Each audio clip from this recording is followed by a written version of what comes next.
Sit back and relax while I listen to Train Kickers podcast. I'm Dave, and along with my co-hosts Stan and Steve, we're taking you all around the world of miniature wargaming. On tonight's episode, we're going to continue our discussion of Legios for Adeptus Titanicus. In particular, we're going to go through Vulpa, Vulcanum, Interfector, and Infernus. And now, on to the show. All right, gentlemen, how are you on this start of the week here? Doing fine, doing fine. Uh, trying to sell off my Infinity Pan O so I can embrace Monkey for Adepticon.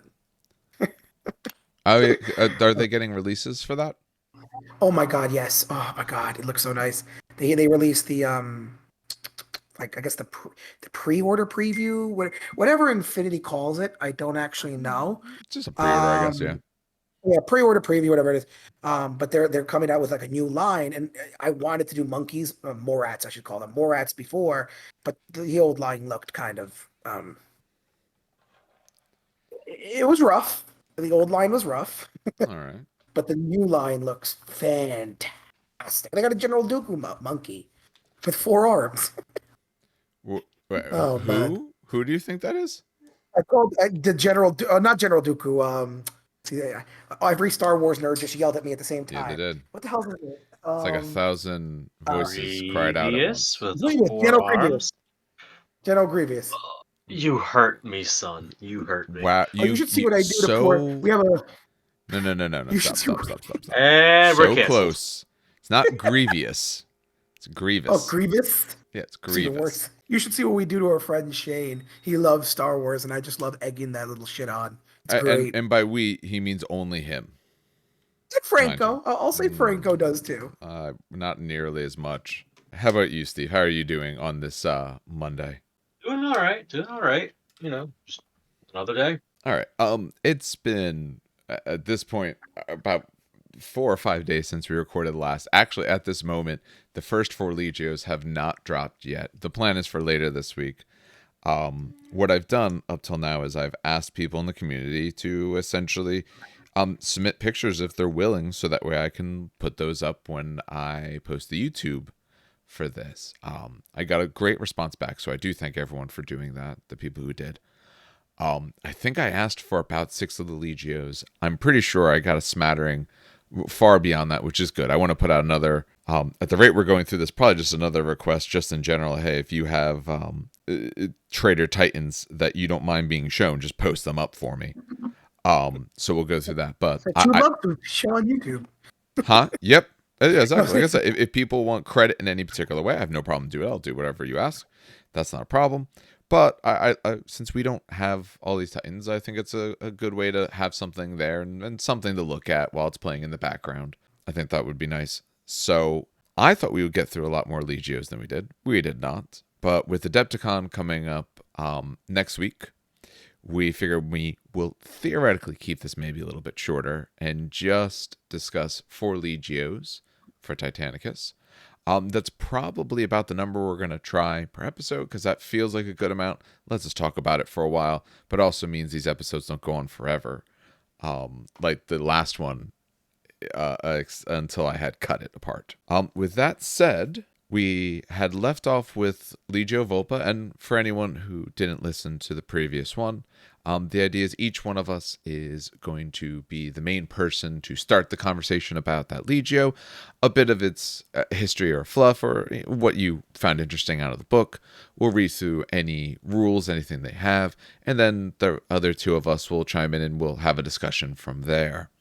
Caveat being, if it's a Legio that any of us play, we are not the primary source for that Legio.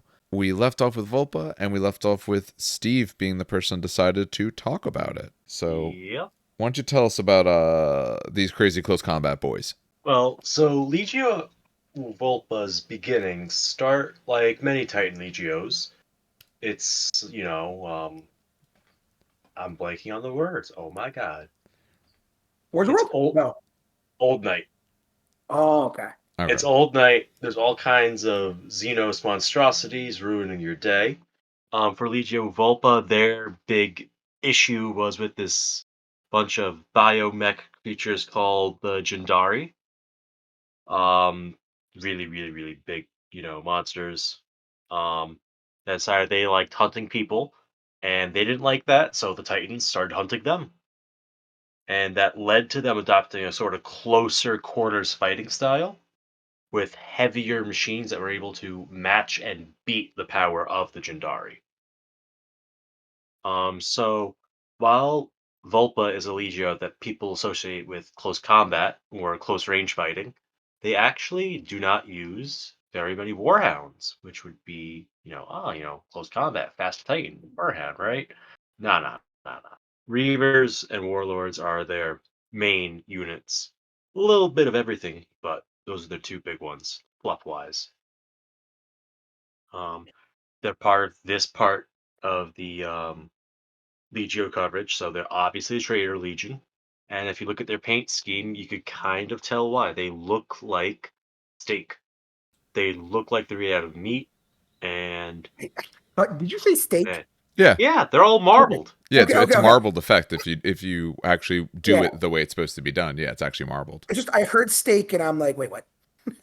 It looks like a beautiful steak, and now I'm getting really hungry. Damn. So their symbol is this like saber-toothed beast, which is absolutely sick. I love their Legio emblem. And let's dive into their rules. So this is probably their most distinct rule that everybody thinks of: honor and blood. It's a Legio trait, so all the Titans that are marked Vulpa are going to get this trait. If they're within 5 inches of an enemy Titan, their weapon skill is improved by 1, and their ballistic skill is worsened by 1. So essentially, they get a bump to fighting in close, but the problem is there's a certain range where they get a little too excited to engage in close combat. They kind of miss out on the sweet spot for some stuff. So, as a reminder, when you're playing Titanicus, if you are attacking a target that is within 2 inches, you use your weapon skill instead of your ballistic skill. What this trait means is that it's harder to hit, generally speaking, in the 3 to 5 inch range than it will be to hit in the 2 to 0 inch range or the over 5 inch range. This it's an interesting trait. I think that it helps out Titans like the Warlord, where normally they get stuck in combat. It's a bad day to be them. Their dedicated melee weapons help offset the native not goodness of a Warlord's melee, because their base is a 5 up to hit. The power claw is a +2, putting them down to a 3 up to hit, which is nice, but it's still only a 3 up. With this trait, it becomes a 2 up to hit. However, um, ranged weapons being used in melee won't be as big of a swing as you get out of, say, a Corsair maniple. Not a Corsair, a Ferox maniple. Yeah, Ferox. So it's an interesting spot. It Definitely used an to be interesting just spot. engagement range. Then they changed it to 5 inches. I'm not entirely sure the reason for that. I'm gonna guess the Imperator. Damn it, not the Imperator. The Iconoclast. Oh wait, Iconoclast. Thank you. Yeah. I'm gonna guess the Iconoclast only because it's has that weird It has 3 grab some inch gun melee that's not weapons. melee. No, No, I it's thought got it the has grab a. gun. That I'm gonna look it up. So the Desolator Chainsword has a max range of 4 inches, but no, no, even no. then, it does The use ballistic skill. what about the grab fist? No, the Desolator Chainsword. Oh, okay. No, I'm talking about the That has grab a fist. 4 inch. I mean, the Grapist, similar deal. It's got an 8 inch max range, but that has a gun profile on it, not a melee profile. Its melee Uh, profile has a 2 inch range. Yeah. Okay, okay. Wait, I now, thought it might be helping out. Yeah. no, wait, I now think the it's literally just a risk reward yeah mechanism. Okay. melee. Does having the melee trait, does that force you to do it as a weapon skill instead of ballistic skill, or no? No, it's purely a range function Oh, okay. for the weapon skill ballistic skill equation. Okay. And do know that with this trait, if any Titan, specifically Titan, is within 5 inches, they take these stat changes. So if they're engaged, on a flank and they can't attack back, and they see someone else, they're taking the penalty still to their ballistic skill. Yeah. Oh, okay. Yeah. So Vulpa, I feel like they always want to be in a course. I did it again, not a Corsair. A Ferox Maniple, Ferox. just to offset this rule, be able to switch between the two, Yep. not to gain a benefit, but just to negate the drawback. Yeah. No, Hmm. agreed. That's part of the reason why that's one of the main ones when I take them, because this is the Legio I have, that I usually take a Ferox, because then you actually get some flexibility with what you choose. Yeah. Hmm. So So what does that mean? That counterpoint, hold on, mhm. counterpoint. With the new trader book, because of the new either mutations or the solid now the warp jump that I absolutely love, I think maybe you could start taking melee warlords. Only because now instead of being hampered by that range or that movement, they're able to boost across the board like madmen, therefore utilizing getting better with the power fist, which can be quite scary. Eh, maybe I don't know. No, Yeah. So stat wise, this rule makes the Reaver go from a 3/4 to a 4/3, and the Warlord go from a 3/5 to a 4/4 for the hit rolls. If that made any sense. yeah. So it definitely helps melee, but it also punishes short range brawling. So if you're doing melee, you have to be dedicated melee or avoid it altogether. I True. would love to see like a triple, not triple warlord, but definitely like a warlord centric with Reaver backup, and then having them be corrupted with movement, and also giving them warp jump. Um, hmm, maybe because warp jump could be really powerful with it. Man, that's just me theory ish. Yeah. I mean, but you want to be careful not to make yourself a one trick pony. You know, No, very true. That's the problem with something. If you gear out only for melee, you have to get there. Yeah, you have some tricks, Yeah, but if they don't work right, or the Choose warp opponent can jump. do you something know about what? You're it, screwed. It's a fix everything button in Dan's book. Warp jump, warp jump, warp yeah, jump. yeah, Listen, When when when, I love that when we stratagem. get to Loyalist Legios, Dan's gonna be like, where's my warp jump? No, wait, stop. Okay, it's Loyalist Legio. Play it as traders and use warp jump. Oh my Call, god. I'm, What do I'm I do calling. when I I'm screw calling up it my now. movement? What do I do when I screw up my movement? yeah. Yeah. Work jump Um, right up to the Lancer Knights that they have waiting for you. Oh god. I mean, to be fair, they don't get a long charge if you're already in their face. True. So that's maybe 4 less attacks coming your way, which helps, but you're Yeah, still in a bad spot. yeah. You Yeah. may not die. Yeah. Maybe. All right. Following their trait, we have their stratagem: no pity for the vanquished. In short, when you destroy an enemy Titan, well, technically you don't have to destroy it. It's just when an enemy Titan is destroyed. Mm. Um, the Titan then inflicted the killing attack. So let's backtrack a second. I didn't say that. You got to kill the Titan with one of your Titans. You can make another attack with the same weapon at another target within 12 of the Titan. This is nice. I do think that one stratagem point is the max you could spend on this Oh, absolutely. because it's situational. It. Like, if you happen to have two great targets lined up in range of, say, a Melta Cannon, there's like, oh yeah, extra Melta Cannon round, let's go. But I feel like it's always like a bit of a surprise when I personally kill a Titan. Like, it'll be like a Warhound's Mega Bolter or like a smash attack that I'm running out of options, headbutt, go.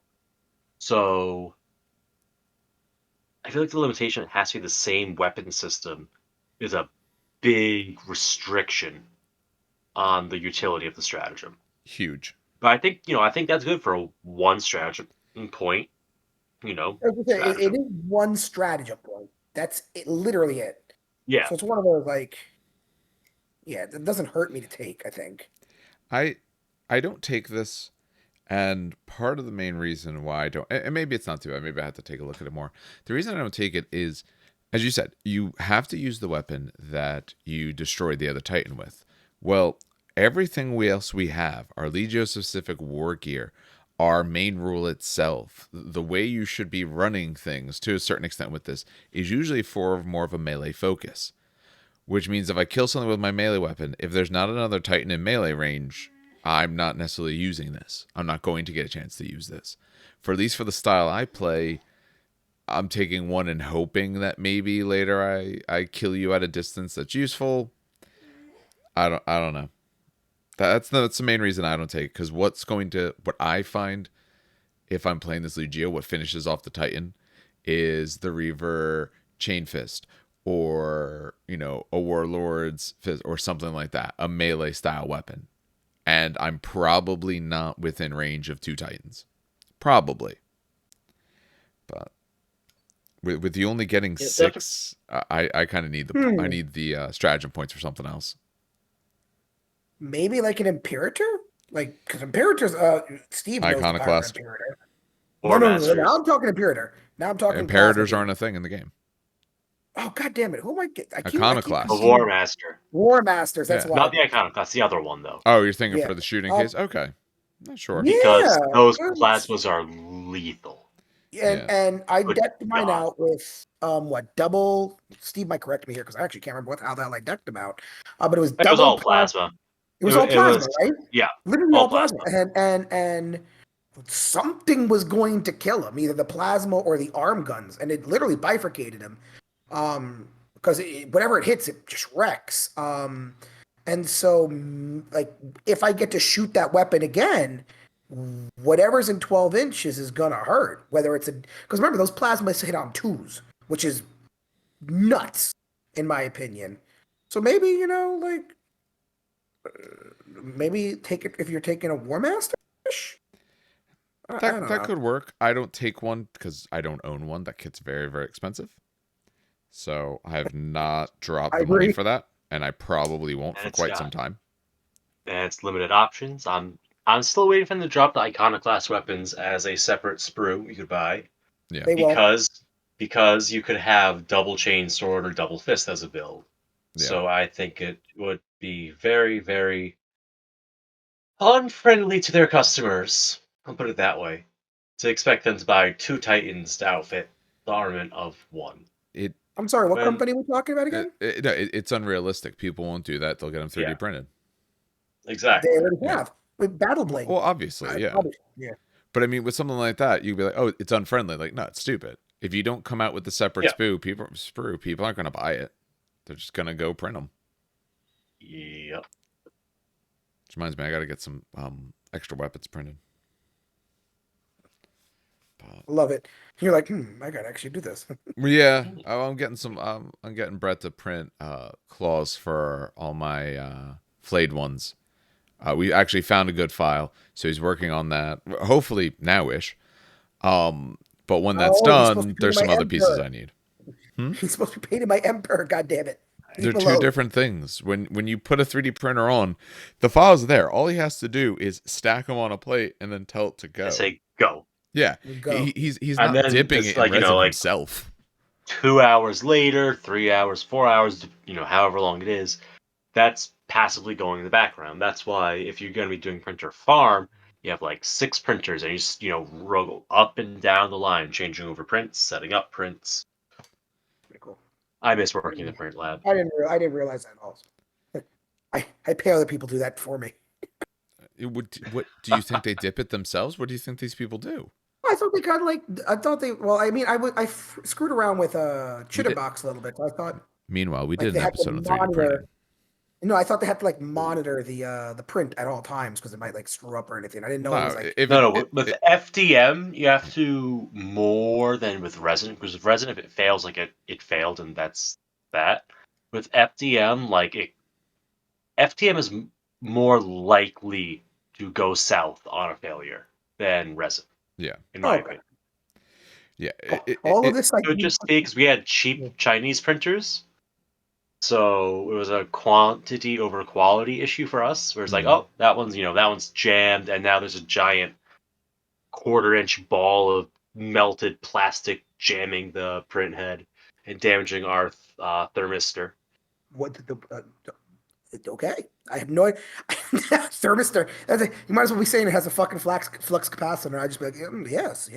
Same basic idea. Same basic idea. Yeah. Yes, quite, indeed, sir. No, essentially, if the resin print's not going to work, there's not much you're necessarily going to be able to do at that moment. Yep. So you don't watch a plus, depending on what you're printing. You don't necessarily have to print something big for it to take a while. I mean, FDM is usually much slower because you're usually printing much bigger things. But you're not going to want to sit there for a couple hours while it literally just dips in and out of liquid resin. You won't be able to see it, honestly, if it fails until way too late.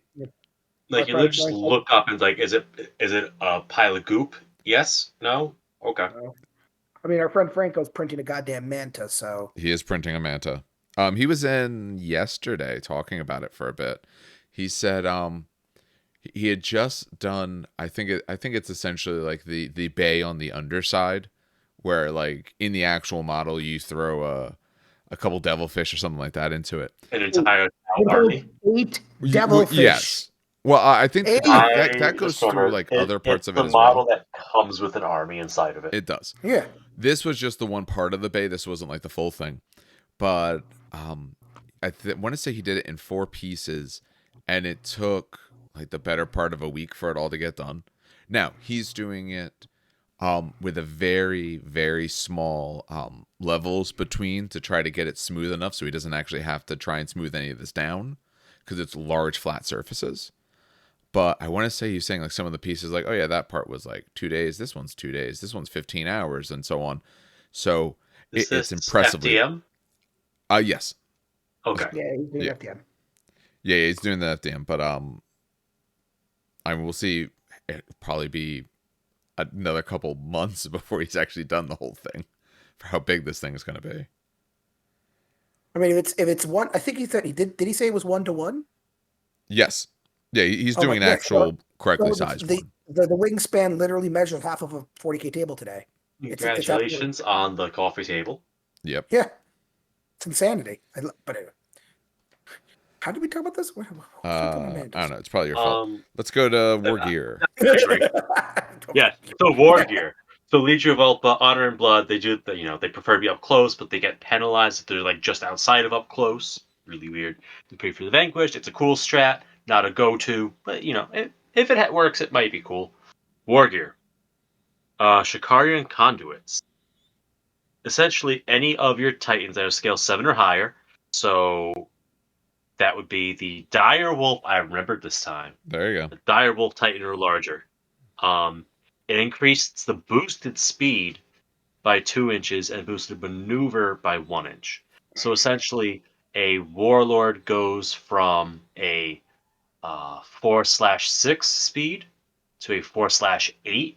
So a Warlord is as fat when it sprints is as fast as a Warhound walking, and a Reaver gets up to speed 11 when it pushes its reactor. Woo! Mm-hmm. That's tasty. This used to be plasma gargoyles, right? I remember plasma gargoyles. It was terrible. Bad. Yeah. Okay. Plasma they were gargoyles hilarious. They were hilarious. They're not hilarious in that they'll never do anything for you. I liked the idea. I'm like, oh, cool. It's like little blah. I thought it was great. As a concept. It is very fluffy. This is more playable. Much. An 8-inch movement Warlord. I'm trying to let me see. What's the fucking corruption that moves him? You go look that up. Yeah, I'm looking at. I'm trying to move through the book without making noise. You're making noise because you're telling us about you going through the book. That's what makes the noise. There is a downside to the conduits, though. Yes.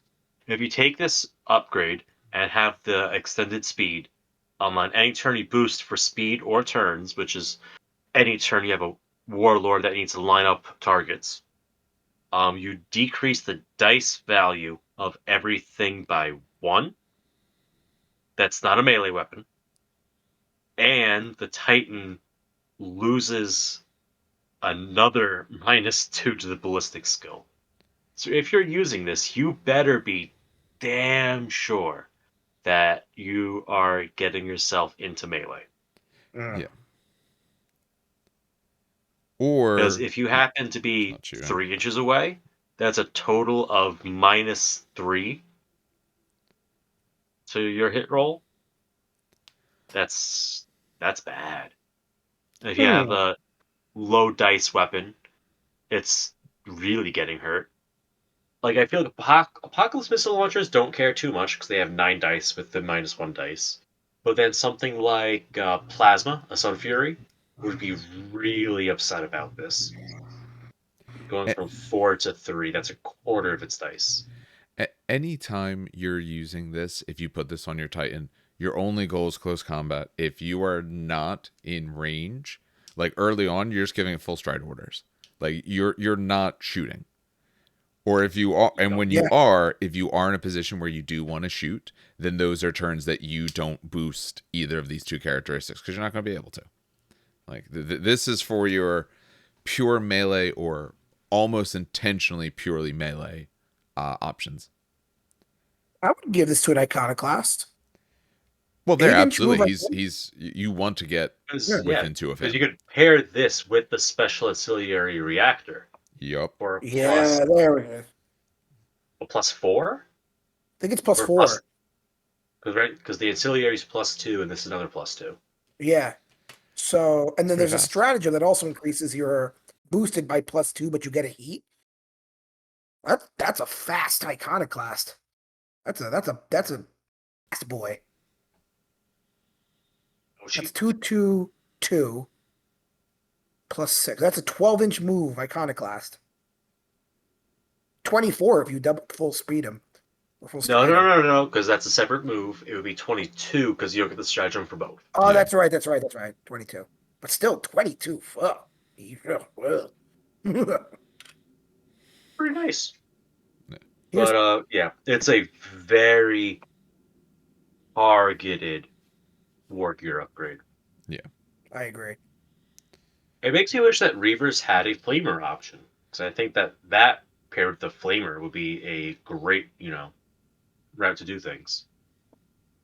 Hmm. I know someone does an unofficial flamer for the Reaver, and I think a plasma flamer or something for the Warlord. Yeah, that's bad. You're I, talking I about want to Battle Blade.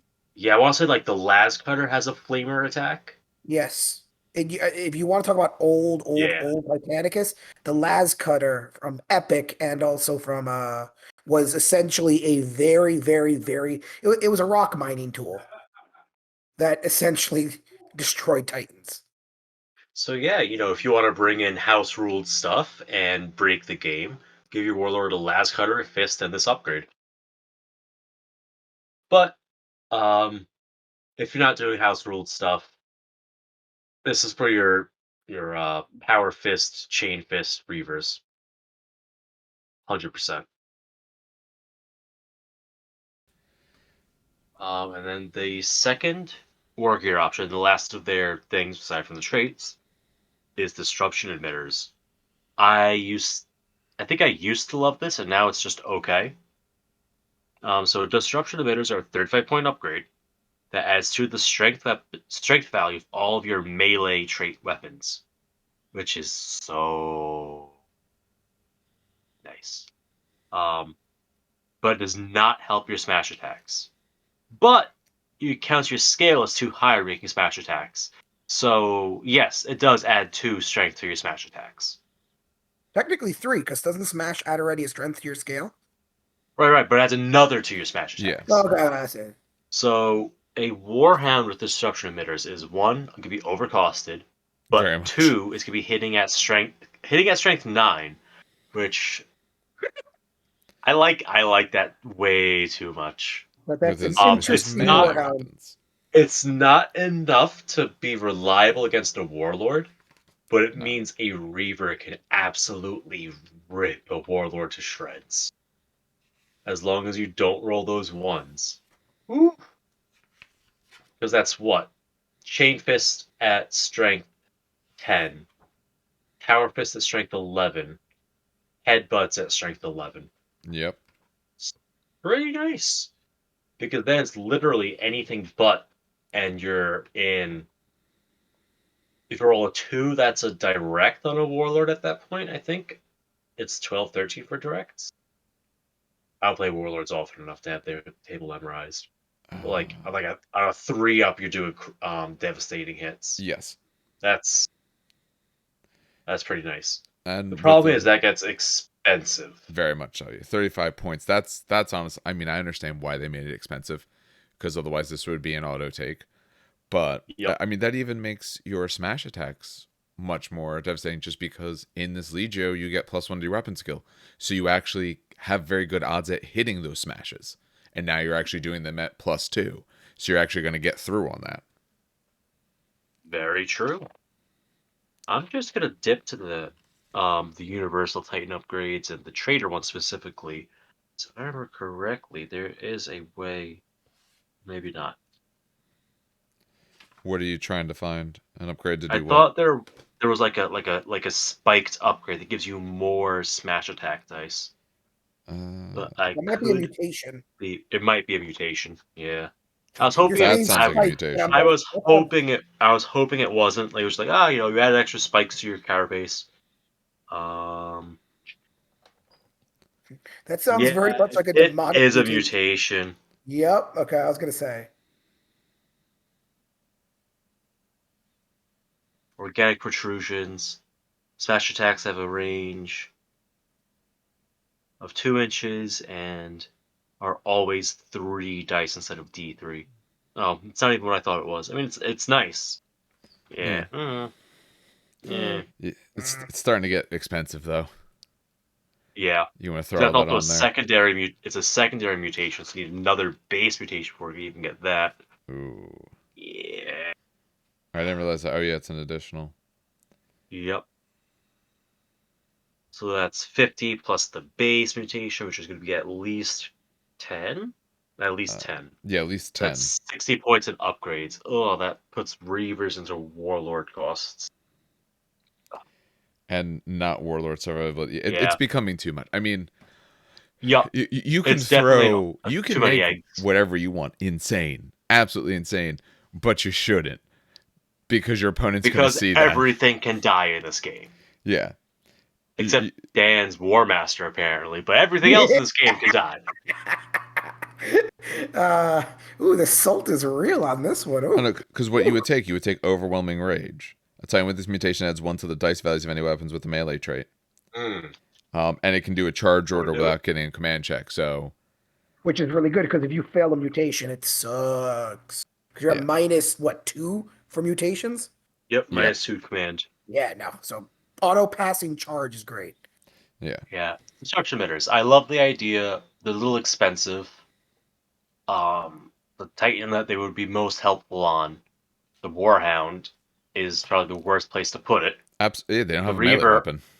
yeah. It's terrible. The Reaver also, it helps the Reaver, but if you want to really lead into it, gets up to Warlord prices, and that's a tough sell. And on a Warlord, this is just overkill. I wouldn't bother at all. You don't need strength 13 smash attacks No, or you do not. 14 punches. I think it's base 12 strength on the No, Warlord Fist. Is it 13? I thought it was 13. Ooh, It I might thought be. it was Look, 13 as I- well, but I've never used the thing. I When did you don't need that? run Warlords very often. I've now fielded a Warlord, 12. I think, 4 times ever. 12? Is Alright. base 12? Okay. Yeah, Power Claw's base So, yeah. 12. Strength 14 is kind of unnecessary at that point, unless you're in a purely War Master meta. You know what? If you're playing a War Master, throw it on just because at that point, why the fuck not? It's already 1,000 points. Plus, I was 35. Fuck it. It's a good one of in the army. You put it on, if you have something a little bit more dedicated to close combat, 35 points, you're probably going to have 35 spare. Throw it on them. It'll make them a bit better, makes them a bigger target. Might make it where you can maneuver or get your other Titans into better positions because they're worried about this thing that's going to crush anything at once. Yeah, it's a good deterrent. I like it. Not in love with it, but I like it. Agreed. All right. I understand why they cost it the way they did. If this thing was like 20 points or something like that, I'm probably taking on almost everything. Yeah, I Yeah, agree. it's just enough that you're looking at things and you're like, if I take this on 2 Titans, that's almost a banner of knights I could be fielding. Yeah. Take it on 3, that is actually a banner of knights. Yeah, Yeah. That is. pricey. 150 is a banner of knights, by the way. I You can do cheaper. the Forge World one is cheaper. Yeah. You can get Is it? cheaper. Yeah. Yes, you could take 2 double melee Megara or Styrics for like 105, I want to say, Oh, that's so weird. or something That's like so, that. Yeah, because the Questoris is minimum cost yeah, it's 150. I used to run 40 a them. It's base. double Yeah. melee. Yep. Triple double melee is 150 Yep. on the dot. And yeah, moving on, we got the personal traits. It's been a very tangent-filled Legio. But the personal traits. First, we have the Razor Tongue. This Princeps can deliver biting challenges and chilling threats, unnerving their opponents even before the first blow is struck. So at the start of the round, before any dice are rolled, the Princeps could pick an enemy Titan within 24 inches of their own Titan and inflict a -2 penalty to command checks. I'm going to be honest, I actually prefer when my opponent is on orders because Yeah. it restricts how they can play, which means I could capitalize on their restrictions.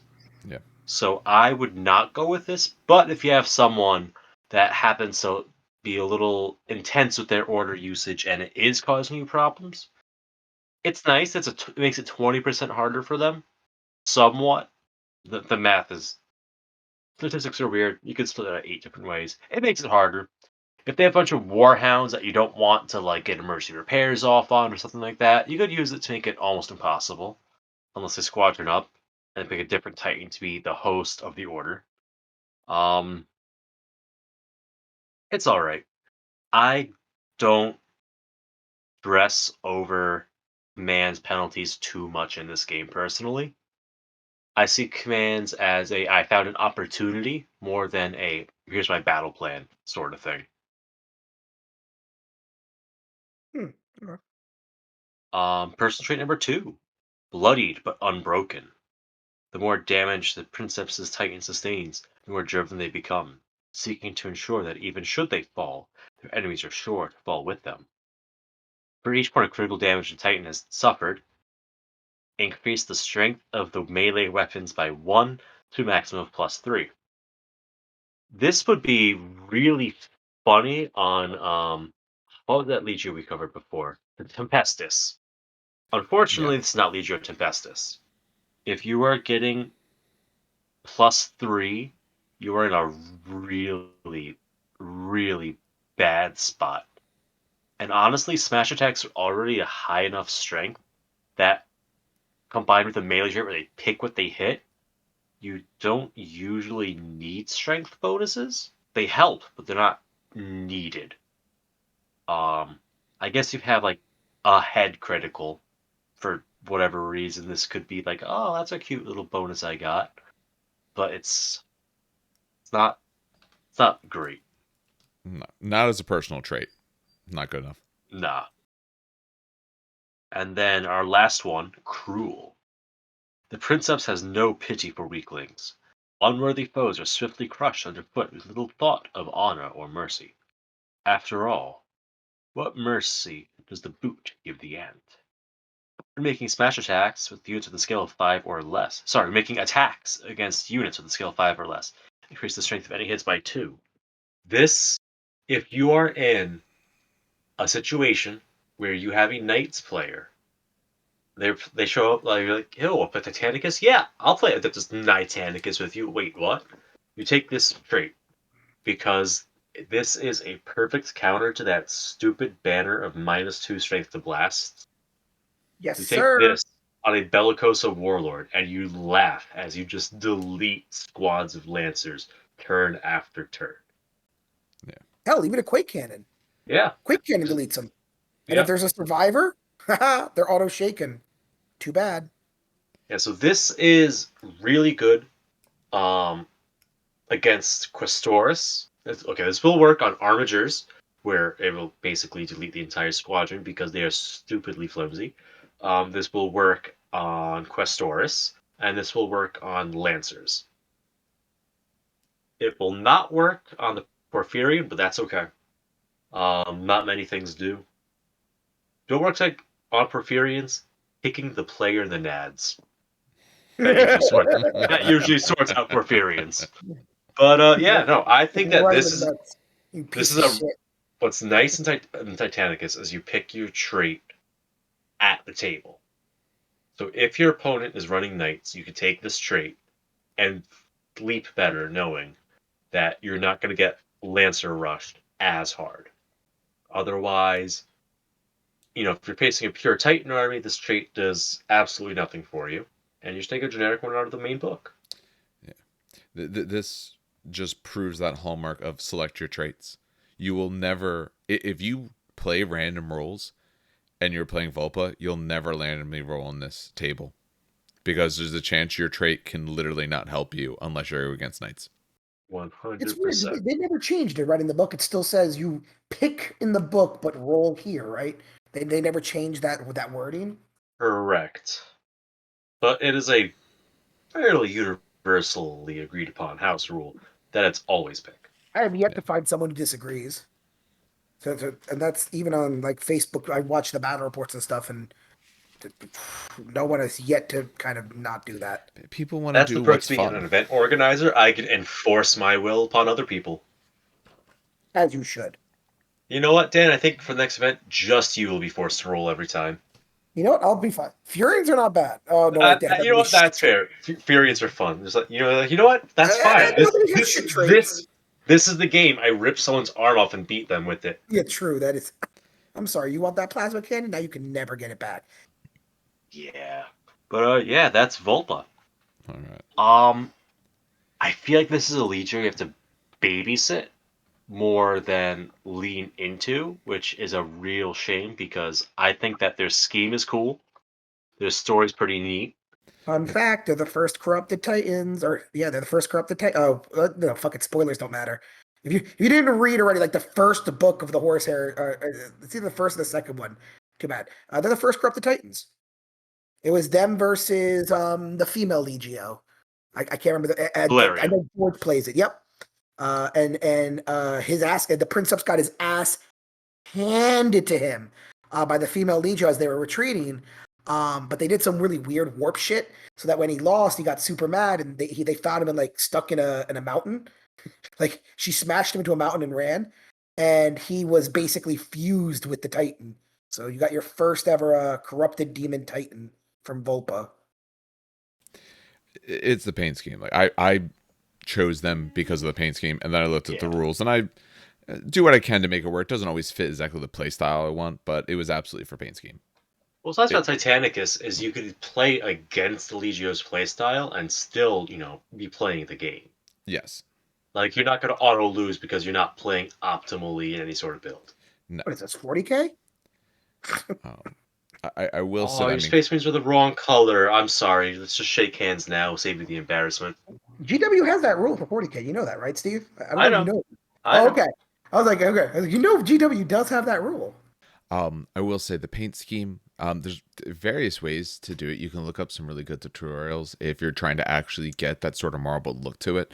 You can just do them in the the reds and purples and things like that. If you want the marbling, you can always go with the sort of stretched out either cheesecloth or dryer sheet method, where essentially you lay that down and you can airbrush over the top of it, and that gives a marbleization.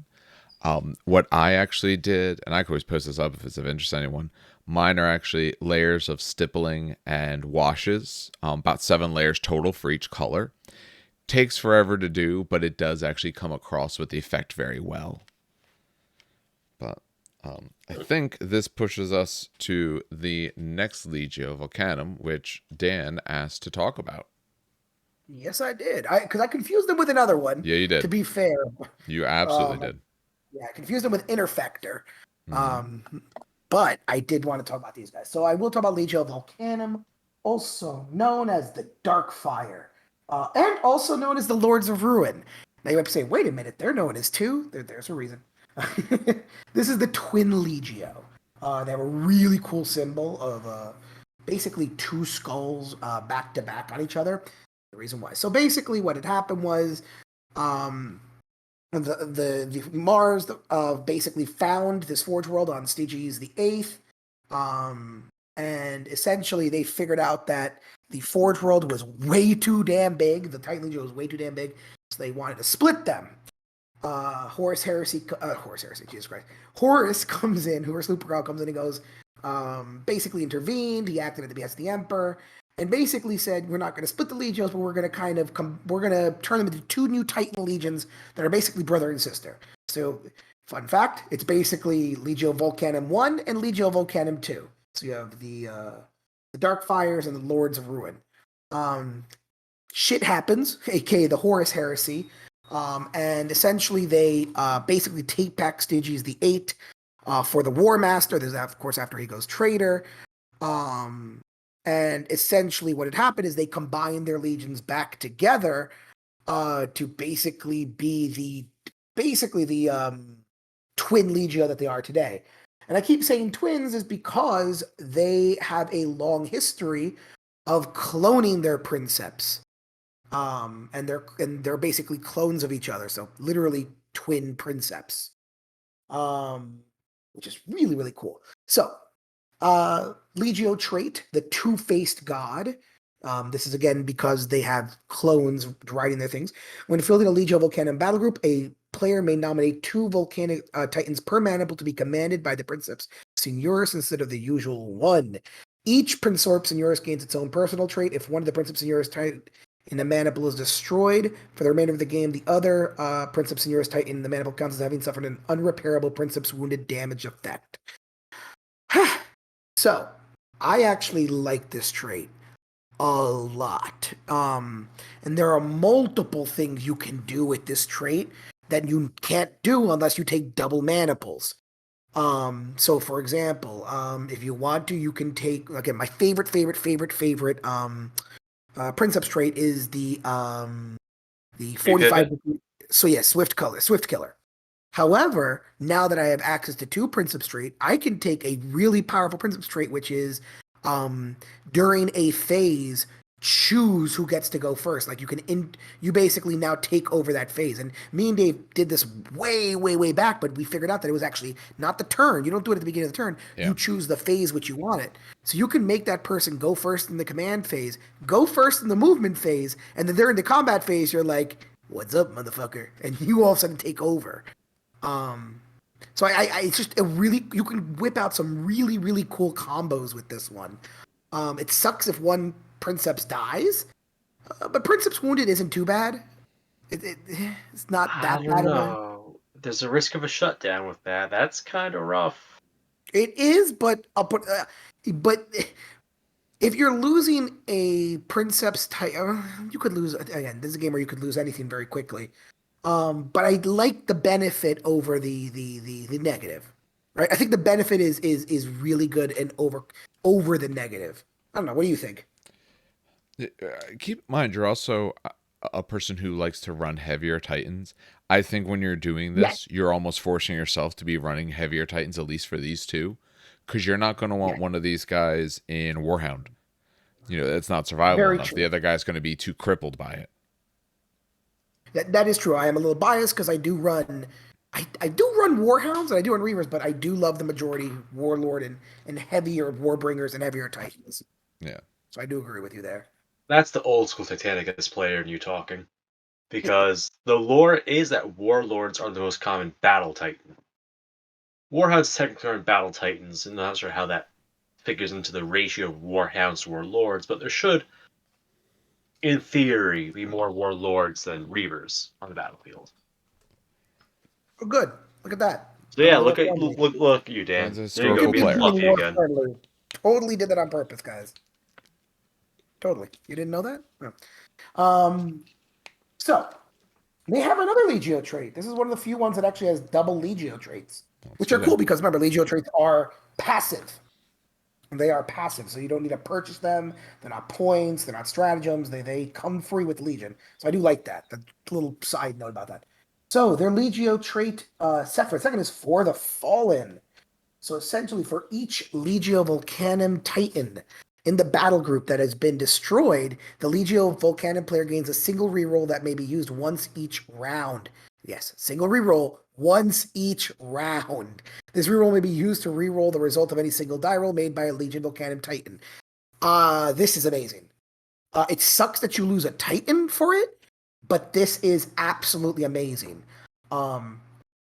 The Furion one was you had to sit still in the movement and also the shooting to get one dice each phase to use for the rest of the game. But once you use that reroll, it's gone. If you lose a Titan turn 2, which is pretty common, I'd say, turn 3 and 4, you now have a reroll, which is that's great. I'm sorry, that's great. And wait, so stupid question: is each round a turn, or does that mean player round? There's the 40k coming There's out. a round, and then you take turns. Remember, it's a back Okay, and forth, so it's there's different phases really, but the whole thing that's is a what I thought. Okay, round. yeah, you knew why I was at. You Yeah, knew why I was there's not. asking It's that. not a Okay. movement round. It's a movement phase. The whole thing is the Phase. round. Got it. That's what I thought. Yeah. Just wanted to check.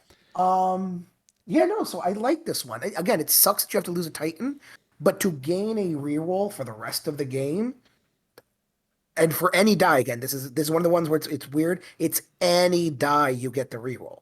It's not just only hits, only moves. Any die. So this could be a scatter die. This could be a scatter die. I But yeah, what I do you guys think? I like this.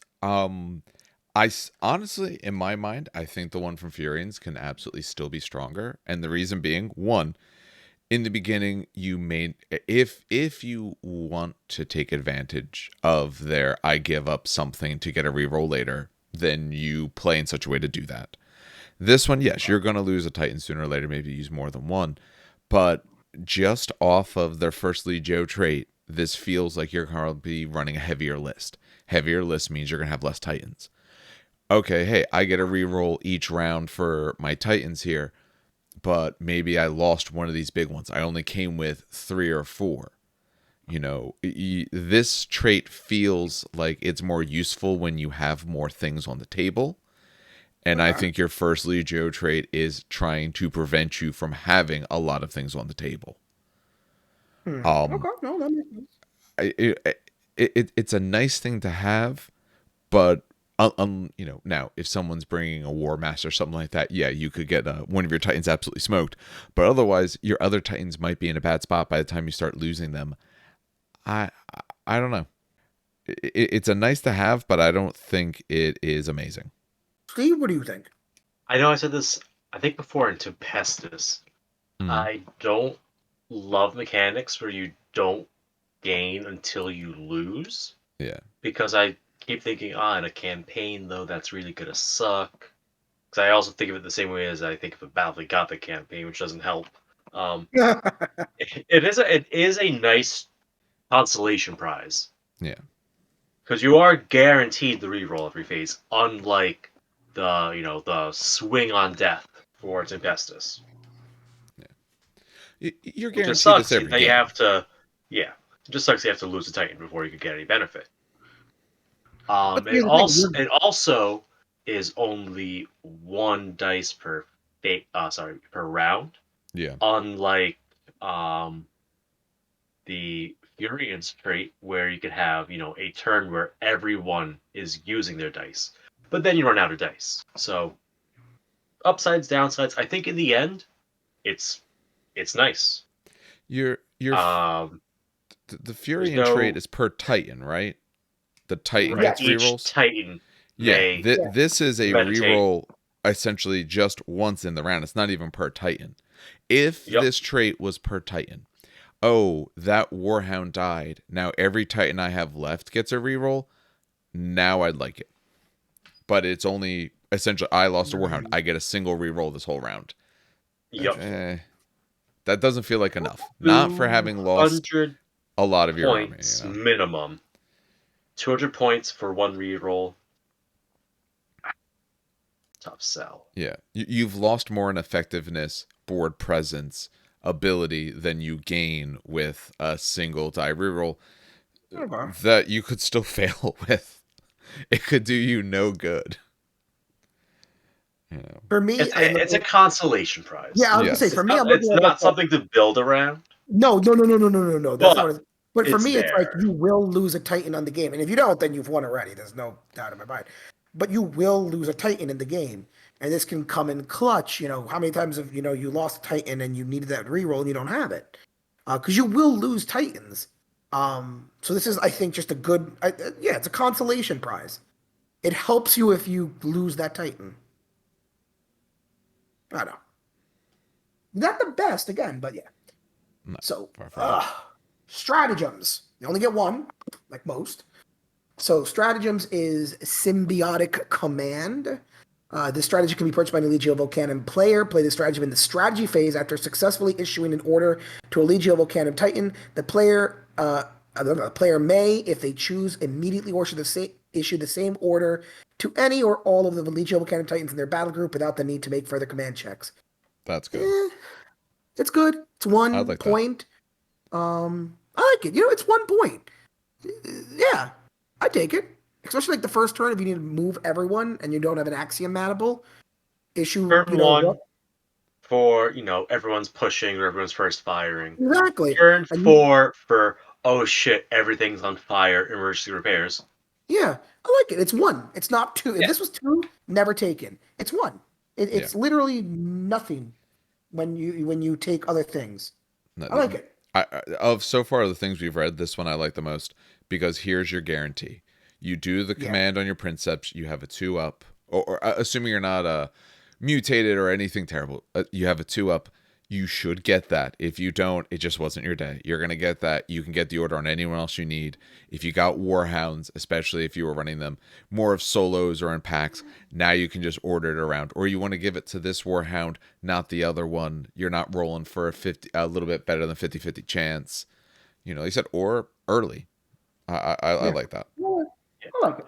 Also note, this is the entire battle group, not just the maniple. So Yes. if you happen to have if you have a 2 maniple build, like you're like a small Ferox and a small whatever, you could cross through that as well. Yeah. So you could have 4 Princeps and 1 order shared with everyone. Here's a stupid question. So Vulcanum would actually benefit from doing multiple small maniples. Yes, they will. If you have a double maniple, does that give you 4 Princeps? No, right? Yeah. Yeah. Ew. What the fuck? Notice the very first line.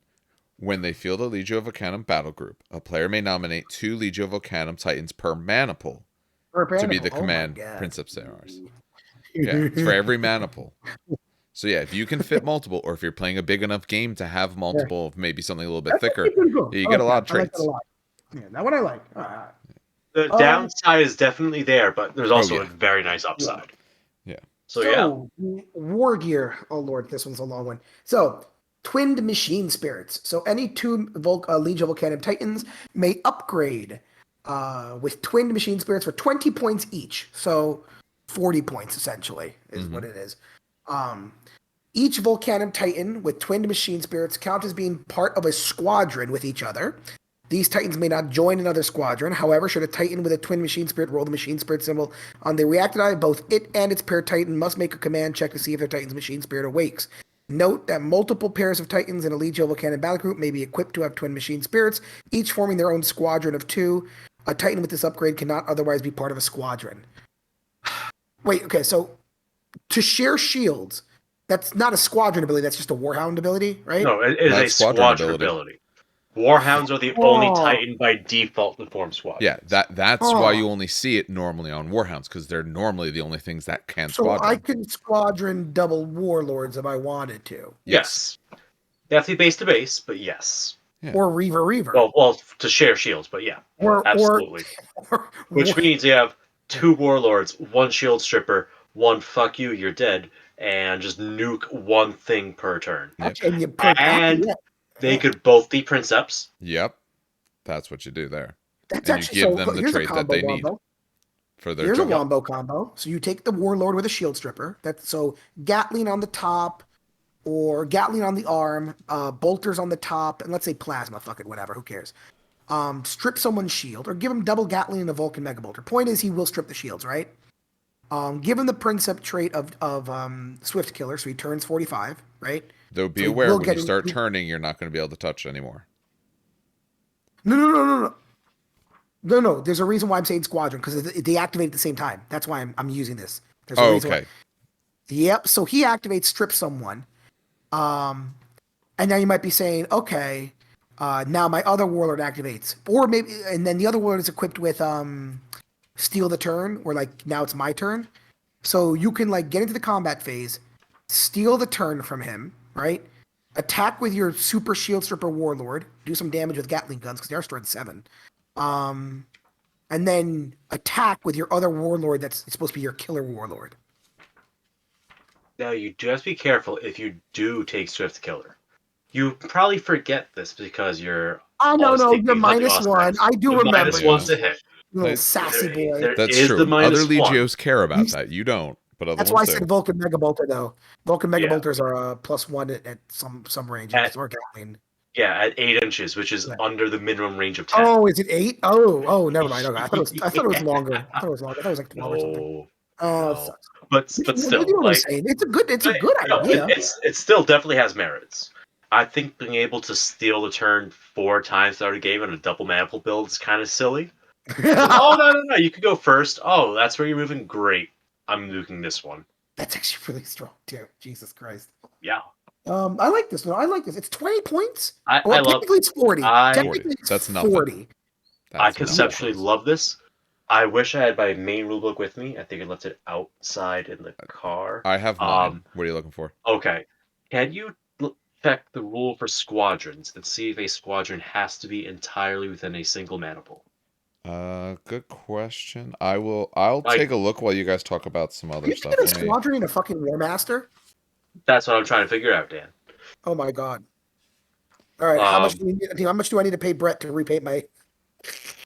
Just do counts as. You can do that for fun.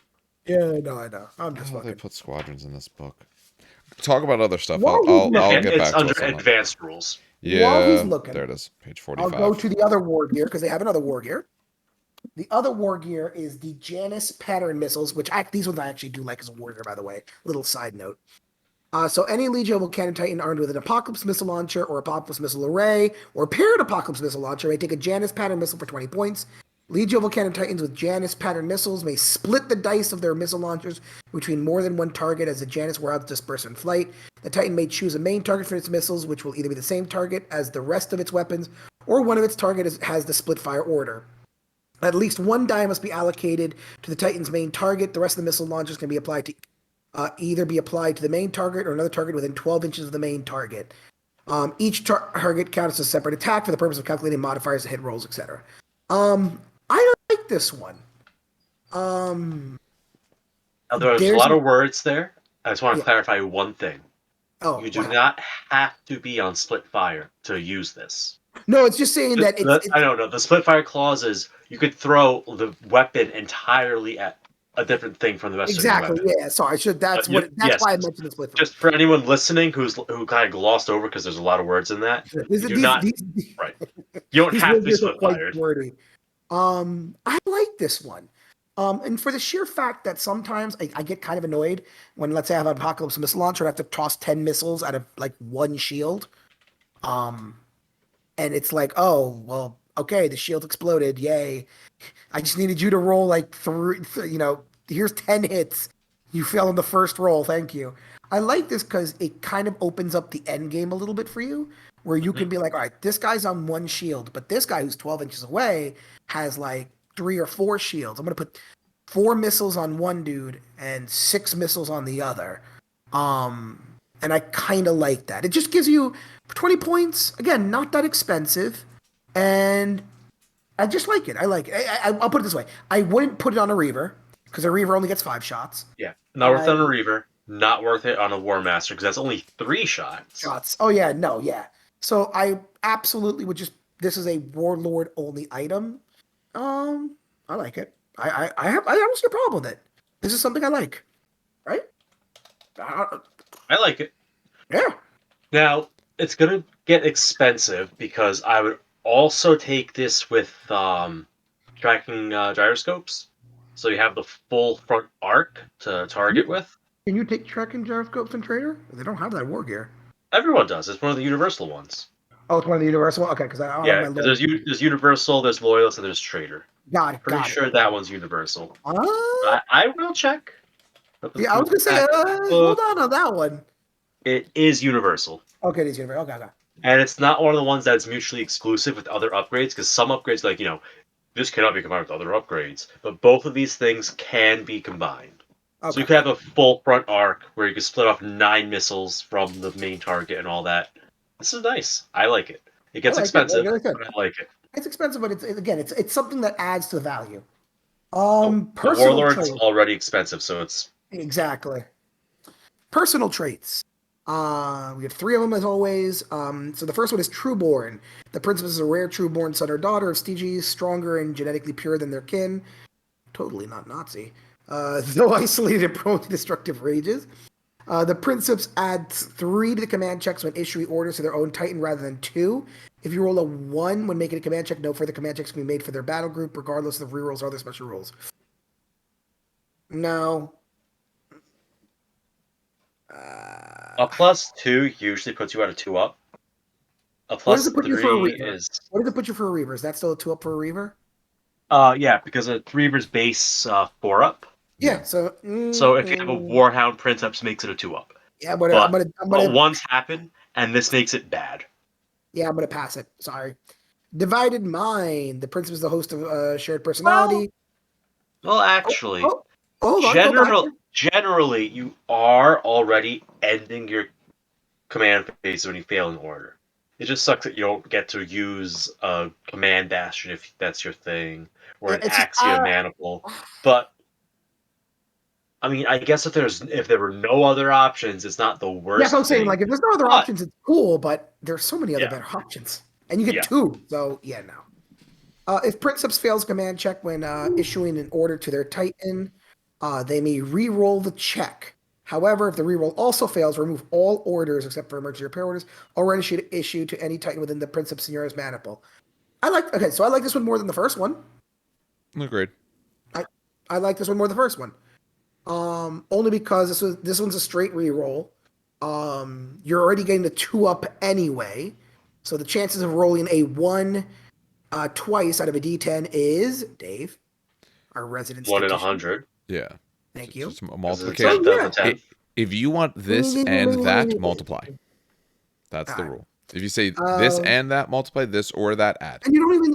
Here's the fun part: you don't even lose the emergency repair if you have it. So yeah, no, Well, I like right, because emergency repairs happen immediately, and if you remove that order, it would be a straight upgrade because then you could move and shoot. Oh, I see what they're doing. Okay, got it. Yeah. All right, and War off. Go ahead. I think that could be fun in an Axia Maniple because you could just keep issuing orders until you're happy. Yeah. Am I wrong? No, you're right. It's just, like I said, I'd rather take Swift Killer. I'd rather take the one that steals the initiative. There's one that lets me reroll a hit die every time it fires in the game. Yeah, no, they're better options. And because they can take 2 instead of 1, my choices are a little bit more open to what I want to take. Wars. Oh my God, Wars off. Please, GW, please. Wars Orphan. The Princeps is the last of their line. Their clone brother and sister slain in past battles. Oh, that's sad. Making them reckless and hungry for the embrace of death. So the Princeps Titan may push its reactor while the reactor marker is in the. Oh, that's great. Okay, let's try that one again. The Princeps Titan may push its reactor while the reactor marker is in the last hole on its track, gaining the benefits of pushing the reactor as normal. The reactor level does not advance, however, for each time it should have advanced, the Princeps Titan will suffer a strength 9 into the body, bypassing void shields. I love this. I would take this. You have the wrong Legio. This should be what you do. And you put that trait on both of them, and they have nothing I'm but always in the plasma red. and Just bellicoses. you know what? Here's what you do. I know you don't gain many benefits for it, but let's say that hypothetically you had a lupercal manifold, right, with 2 princeps, and just ran forwards, pushed your reactor so hard you blew yourself up. That's what you do with this. So I hope that I go nuclear and you all go with me. Isn't But there? no, like this Correct me is if I'm nice wrong. because there are situations where you do need that one last push to make to seal the deal on something, Correct me and if this I'm wrong. lets you. Correct me if I'm wrong. Don't worry, There we'll go. is a stratagem that allows you to essentially auto blow up. I'm not gonna say auto blow up, but it's a very high chance of you just going straight. Command override. Yeah. And you Plus get 3 to benefits if you're damage in the save. red.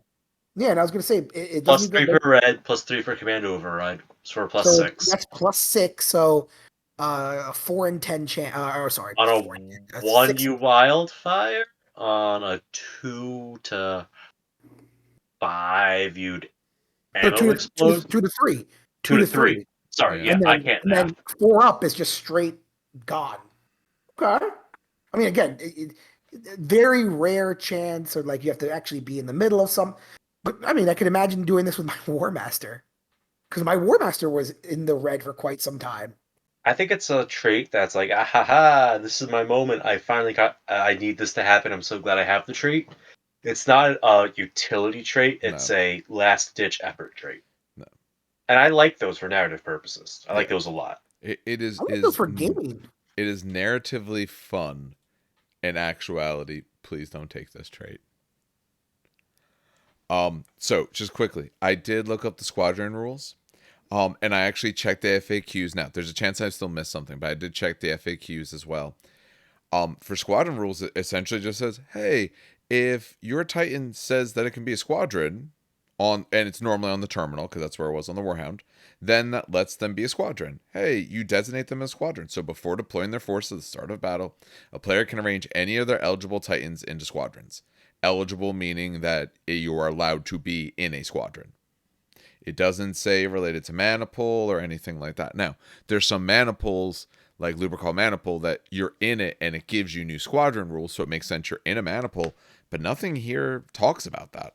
Not in the squadron rules, at least. Oh my god, that's a War Master. Oh my god.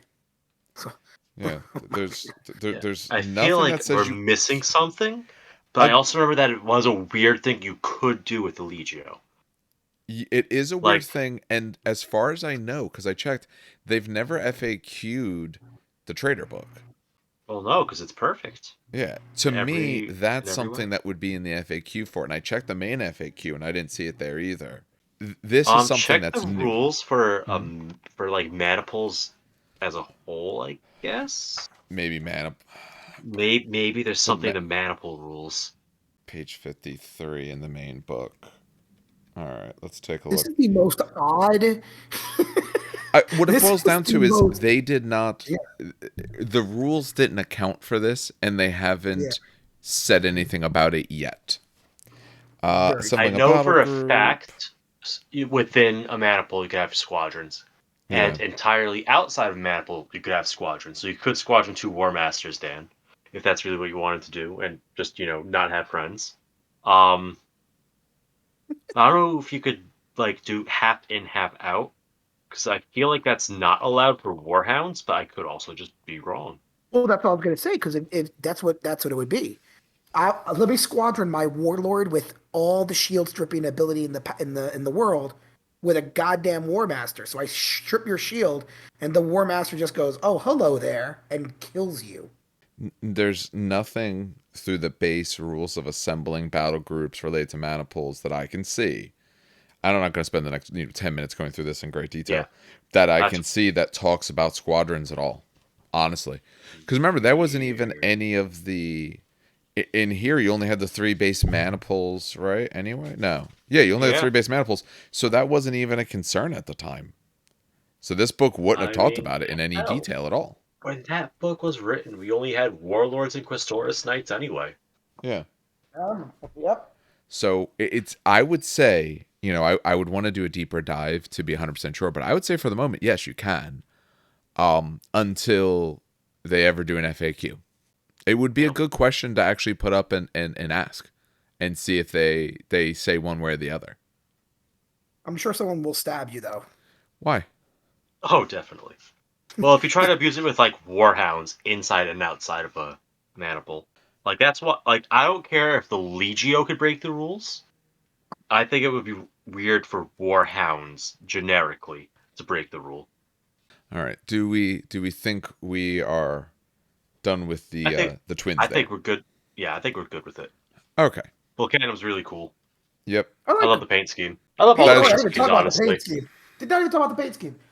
It's teal. There's which two is, of them. Well, there's two of them. Yes, true, because there's Vulcanum 1 and Vulcanum 2. But I like them. I like the Legio as a whole because their fluff is also just, it's insanely weird, is what it is. Like, it's a Legio with twins, you know what I mean? It's just an honestly weird Legio. I like it. The one thing you miss in there, and that's part of the reason why they have this twin machine spirit, is the thing that they also don't tell people that they do is they actually pull the machine spirits apart. So two different machines Right, will I forgot to actually get a mention that. split machine spirit. That's why they have that I rule. forgot. I did forget to mention that. I did. Yeah, that is something they do as well. All right, so we'll go on to Interfector. So that's the next one. These guys are just fun. I think these guys are fun. We'll talk about if They they're are. good at all yet. I don't think they're good, If, but I think they're fun. if you like the Night Lords, you're gonna love these guys. Yeah. So they came from essentially when the Great Crusade was happening, they found this world. These people, absolutely, wanted to try and grow. They wanted to be able to fight against all the deadly things that they have found out there, and they were all gun ho about it. When they got attached to the War Master, so they got attached to Horus, but even before he was a War Master, absolutely loved him, absolutely loved going around with him, wanted to bring all kinds of honor and glory, mostly towards him. As you read it, you can tell as it goes along, it was a really strong infatuation they had for him. When he Shocking. became War Master, they were all about that. They were kept away from him for a while until he made the call to help put down rebellions in Istvan. Once they were there, now in the book it mentions that no one knows how the madness took root in them, and no one who still knows why is loyal to the Emperor and all of that. Essentially, it seems like they were infected with some sort of technovirus, and any of the Titans that were there with him on Istvan had this technovirus spread throughout them, and it drove them insane. It got into the princeps, and they all went crazy. When they went back to their homeworld, the virus, or however it was, whatever it actually was, spread to the rest of the Titans there. So it drove the entire Legio crazy. And it got to the point where, essentially, all they want to do now is do whatever the War Master's bidding was. So these guys are also called the Murder Lords. I think they ought to take a moment related to paint schemes. We should have been doing this, but we didn't. Hopefully, someone sent me some pictures of these. If I was to do more Titans wanting it done in a different way, I would do this, because I think the stark contrast between black panels with red edging looks amazing, and especially when they do this sort of gray fire that they have on the kind of class. Really, so someone did send this to you on Facebook, I want to say. Okay, so good. I'm almost certain I know the person who did it, because I think he won a contest on the Facebook group for the best painted Titan, and I think he posted. I'm not sure. It's either I think he did or he commented that he was going to. Okay, I'll And take a look. he did a matte black but a gloss red lining. Ooh, that's good. First of all more power to you, dude. That fucking probably took forever. He crazy Power slow-mo. play. Yeah. What a fucking big dick move, first of all. But he had like a dark red, like the Tamiya red, Yeah. panel lining, and it was, I don't know if it was the camera angle, I don't know if it was the fucking light box, but holy shit, was wow. I will say I'm sure it took him tons of time. I have no doubt in that, or his skill. I do think overall though, if you, depending on the flames, if you're putting like these grayish flames on it, if you're not putting the gray flames, I think it's a very neat and clean looking paint style that actually isn't probably terrible to paint. A lot of these ones you're going to have to do the edges in a different color, but if it's over the black, you can easily clean that up. But in order to show sort of his prowess, he took it that extra step. He gave it that gloss coat and all. But I think these guys, you can do a very good, clean paint scheme in probably not a whole lot of time if you want to do kind of a, not in this game that you should necessarily do it as a quick and dirty sort of thing, but you can get a good looking force pretty quick. And if you want, you could spend just as much time as you do with any other Legio. But we'll go into the rules a bit here for these murderous boys here. The Legio trait is Creeping Madness. When a Legio Infector Titan is activating its movement phase, a player may choose to allow the madness of its princeps to take over. If it takes over, you roll on this table. So in the movement phase, you can choose essentially to let your machine spirit go crazy. It's sort of a table like that, but different results. All the downside, you don't get to choose which one. It's random, but the upside, it's a stronger version of a machine spirit. So Dark Embrace is the first one. You gain a charge order. You must move towards the nearest visible enemy unit, Titan or Knight Banner, by the shortest route possible, stopping before you would collide with another model, and then you get a smash attack or an attack with a melee weapon, or a weapon with a melee trait. Okay, not bad. Weapon Overload. The Titan gains the first fire order. When you would fire in the movement phase, so when you do that first fire, you randomly choose one of the weapons Titans without the melee trait, and then make an attack against, with that weapon against the nearest eligible enemy Titan or Knight Banner, counting the strength as 2 higher than normal and 1 extra die. So your weapon is stronger and has more dice. And after it's been resolved, you disable the weapon. Third option, or the third on the roll, I should say, is Static Scream. All Titans and Knight Banners, both friend and foe, within 12 inches of the Knight that have yet to be activated this round must remove their orders unless it's emergency repairs. The Titans who lost their orders before they activated are not subject to any of the lost order restrictions. So essentially, it's a sort of later along Vox blackout, / removal for any of that. I'm not going to sit here and say that this table is necessarily good. I don't think it's bad. The problem is, since it's random, you could be really wanting one of these options, and then you get one of the other ones, and it could do something for you or do nothing. I think if you're going to use this with one of your Titans, you need to gear that Titan appropriately. This to me feels like it works well on maybe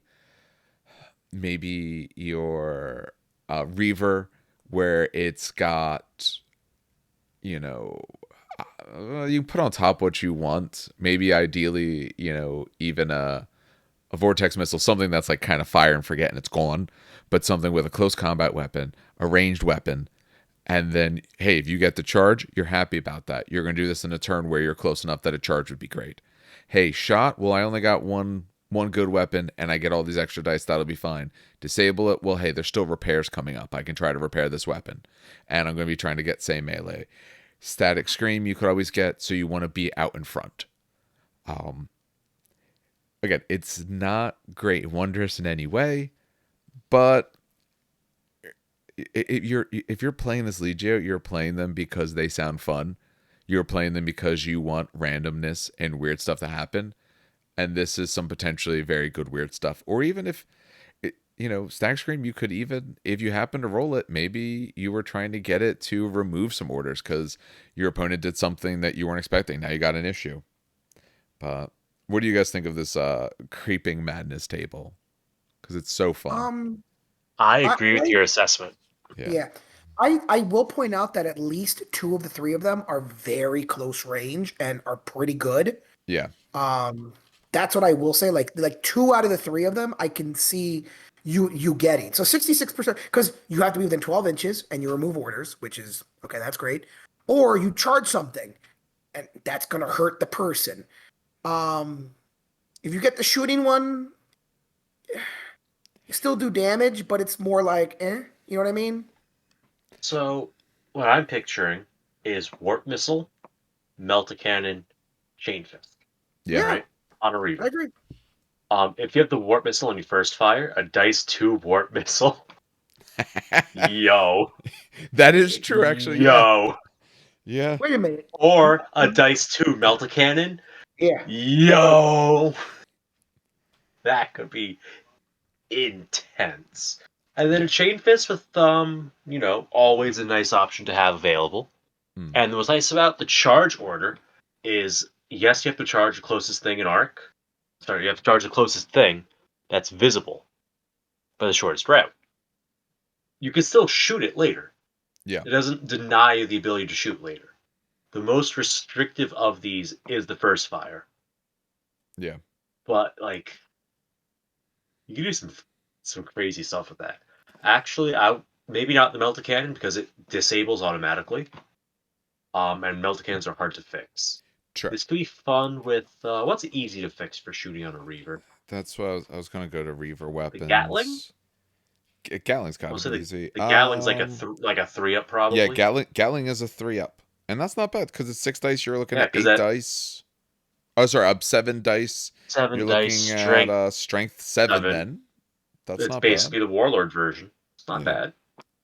bad. Melta Cannon's not bad. It's a 4-up. That's 50-50. You're rolling your Okay, dice. That's okay, not bad. that's You wouldn't want doable. it like Volcano Cannon would be bad. That's a 5-up. Yeah, definitely not a volcano cannon. Laser Um, Blaster on a 4-up isn't bad. yo, Quake cannon. It repairs on a 2, Oh, a double shooting quick hit. With right? I higher like that one strength. already. Strength 11, 2 large blasts, right? Yeah. Yes, you're Repairs on correct. a 3-up, but still, it's On a 3. Yeah, yeah. that capitalizes like it gets a ton of mileage on the dice bonus. It's happy about the strength bonus. Oh, that's nice. Yeah. The only thing is that it's a 50-50 if so we take, a melee arm, the 50-50 between that and the carapace. So let's give it carapace. But then you're talking about a Laser warlord. Warlords blasters? have good carapace options. Yeah. You wouldn't Laser mind necessarily blasters? shooting one of those. Don't take an APOC missile, but you have No, some but you got like some heavier weapons that would be okay. either turbo lasers or laser blasters I think would be nice because they get decent mileage out of the dice bonus. And the Yeah. strength bonus was about strength 10, Yeah. which is also nice. Yeah, you don't care about either of those weapons firing you're happy with, and then you have your repair phase later. You're on a warlord, you have the most dice, you're looking for a 4-up. You should get it. Again, it could screw you. You could be like, oh man, if I just get to shoot, he's totally dead. And then you get Static Scream and you remove the orders from all your other Titans or something terrible happens. But if you're playing this, you're playing it for the randomness. Yup. You have to be willing for it to fail miserably. Yep. Completely Embrace the agree. madness. Yeah. Embrace the Now, madness. I will note that this did change from the previous version in Titan Death. You see that Static Stream also removed emergency repair orders, which would have been a Yes. huge incentive to do this. That is true. Well, actually, you could use Creeping Madness when you have emergency repairs. Emergency Yes. repair, activate the movement phase, Creeping Madness, and either first fire and also shoot again later, or charge and also shoot again later, or Static Scream is going to hurt you. That's the only one that sucks. Yeah. 2 and 3 chance to get extra activations. I'm down with that. Yeah. I like that. So we'll go to their stratagem. It's Portents of Doom. It's 2 points. It can be purchased by any Legio Infector player. Reveal the stratagem during the strategy phase. All enemy Titans or Knight banners within 8 of one of your Titans, one of your Infector Titans, may not be issued order this round. We've mentioned it before. When you're related to orders, it's a little bit of a hit and miss. The fact that your Creeping Madness has a chance to remove orders, to me, that makes this a lot less interesting, especially at 2 points. However, I don't want to necessarily sit here and talk about, well, hey, here's all these cases where it could work. Because if I had to come up with special cases where it's going to work, it tells you that it's a problem if it won't work in a nice, somewhat general way. If you are really wanting, say, more of melee style Titans, I could see this being a stratagem that you may want because you want to make sure that no one gets a charge order off near you to be able to come at you first and cripple or take you down, especially if they're, say, running knights or something like that. Well, hey, I can make sure you don't get to charge me. I get to come at you, and you'll have to worry about doing your attacks later or something like that. I understand why they probably didn't make it 1, because at 1, it's almost an auto take just for the simple fact that you're playing a Legio full of craziness. It's like a So one-sided I'm box going to mess blackout. with you more, you know? Yeah. But it's not great. If you have a plan for it, cool. But otherwise, it's probably a little bit expensive. It's good if you're fighting knights, I feel. Anywhere else, Yes. it's situational. Yeah. Yeah. If it's a knight army, I think you take this. Because you're going to have the spot where you really want to make sure that they can't do what they need to do. Okay, I agree. They have another stratagem, Tormented Machine Spirit, another 2-pointer. So this stratagem can be purchased by any Legio Infector player. Reveal the stratagem when a Legio Infector Titan would roll on the Awakened Machine Spirit table or the Awakened Entity table. So even if you've corrupted them. Instead of rolling on the table, make an attack with each of the Titan's weapons. The attacks must be against the closest model, whether it's friend or foe. I assume that's closest model within arc. Yeah, I would assume so too. Because otherwise they don't say an arc, but you wouldn't be able to shoot something if you can't see it. I would think. Again, they haven't FAQ'd this. I would always assume you have to actually be able to validly target the model. Not necessarily all your weapons. Let's say it's a warlord. You have something that's, your guns along the top are only the width of your base. If someone's off to the side, they might be closest. Some of my guns can see him and target him, but not all of them. That person is a valid target then. So I guess the question becomes, what makes you valid? Are you valid just by being the closest? So maybe I need to try and shoot you. Oh, I can't shoot you because nothing that I have sees you. Because think about it this way. If you were a Reaver with, say, your APOC missile launchers on top, those are 360. So everyone is technically valid. Now I would pick the closest no matter what. So unless they're smaller and under 8 inches from you. True. So that would make it invalid. But if someone was 9 inches from me and that was the only weapon that saw, I'd have to pick them. So I would say it might literally be the closest Titan, because it doesn't say the closest Titan that you can shoot. What I would say, if you want to take this one for 2 points, assuming they have an FAQ, I haven't seen an FAQ. Assuming like on Warhammer Community they never talked about it, or some spot that I'm not part of. If you really want to do this, I think that you talk to your opponent first and you come up with a level of understanding of what this means. And to me, if you're paying 2 points, you're paying 2 out of like your probably 6 command points you get, or stratagem points, I should say. My apologies. I'm gonna let you pick a target that you can see. It's the closest that you can see. I mean, you're spending 1/3 of your stratagem for it, but by the rules, I could see you making an argument either way. I think that's actually a little tough.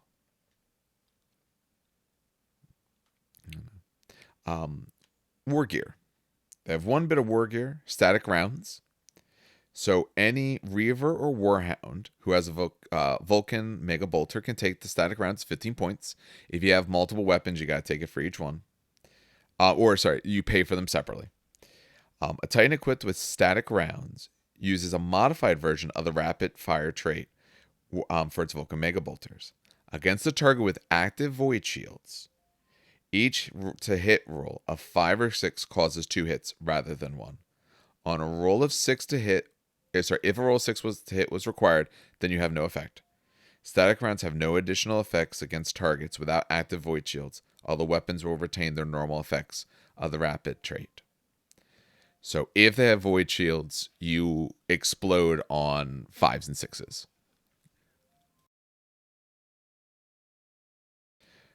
So, I mean, 15 points, that's not bad. If you want to put that on, I don't know if I put it on both weapons, because now you're talking about, like, say 30 points if you have a double Vulcan Mega Bolter or Warhound. But even at least on one, or you run one with something else, I think that gets fun. Still cheaper than double Plasma Hounds. Absolutely. Yeah. And you're getting potentially a lot of dice. This is so good in the free shots maniple. I can't remember any of the names today.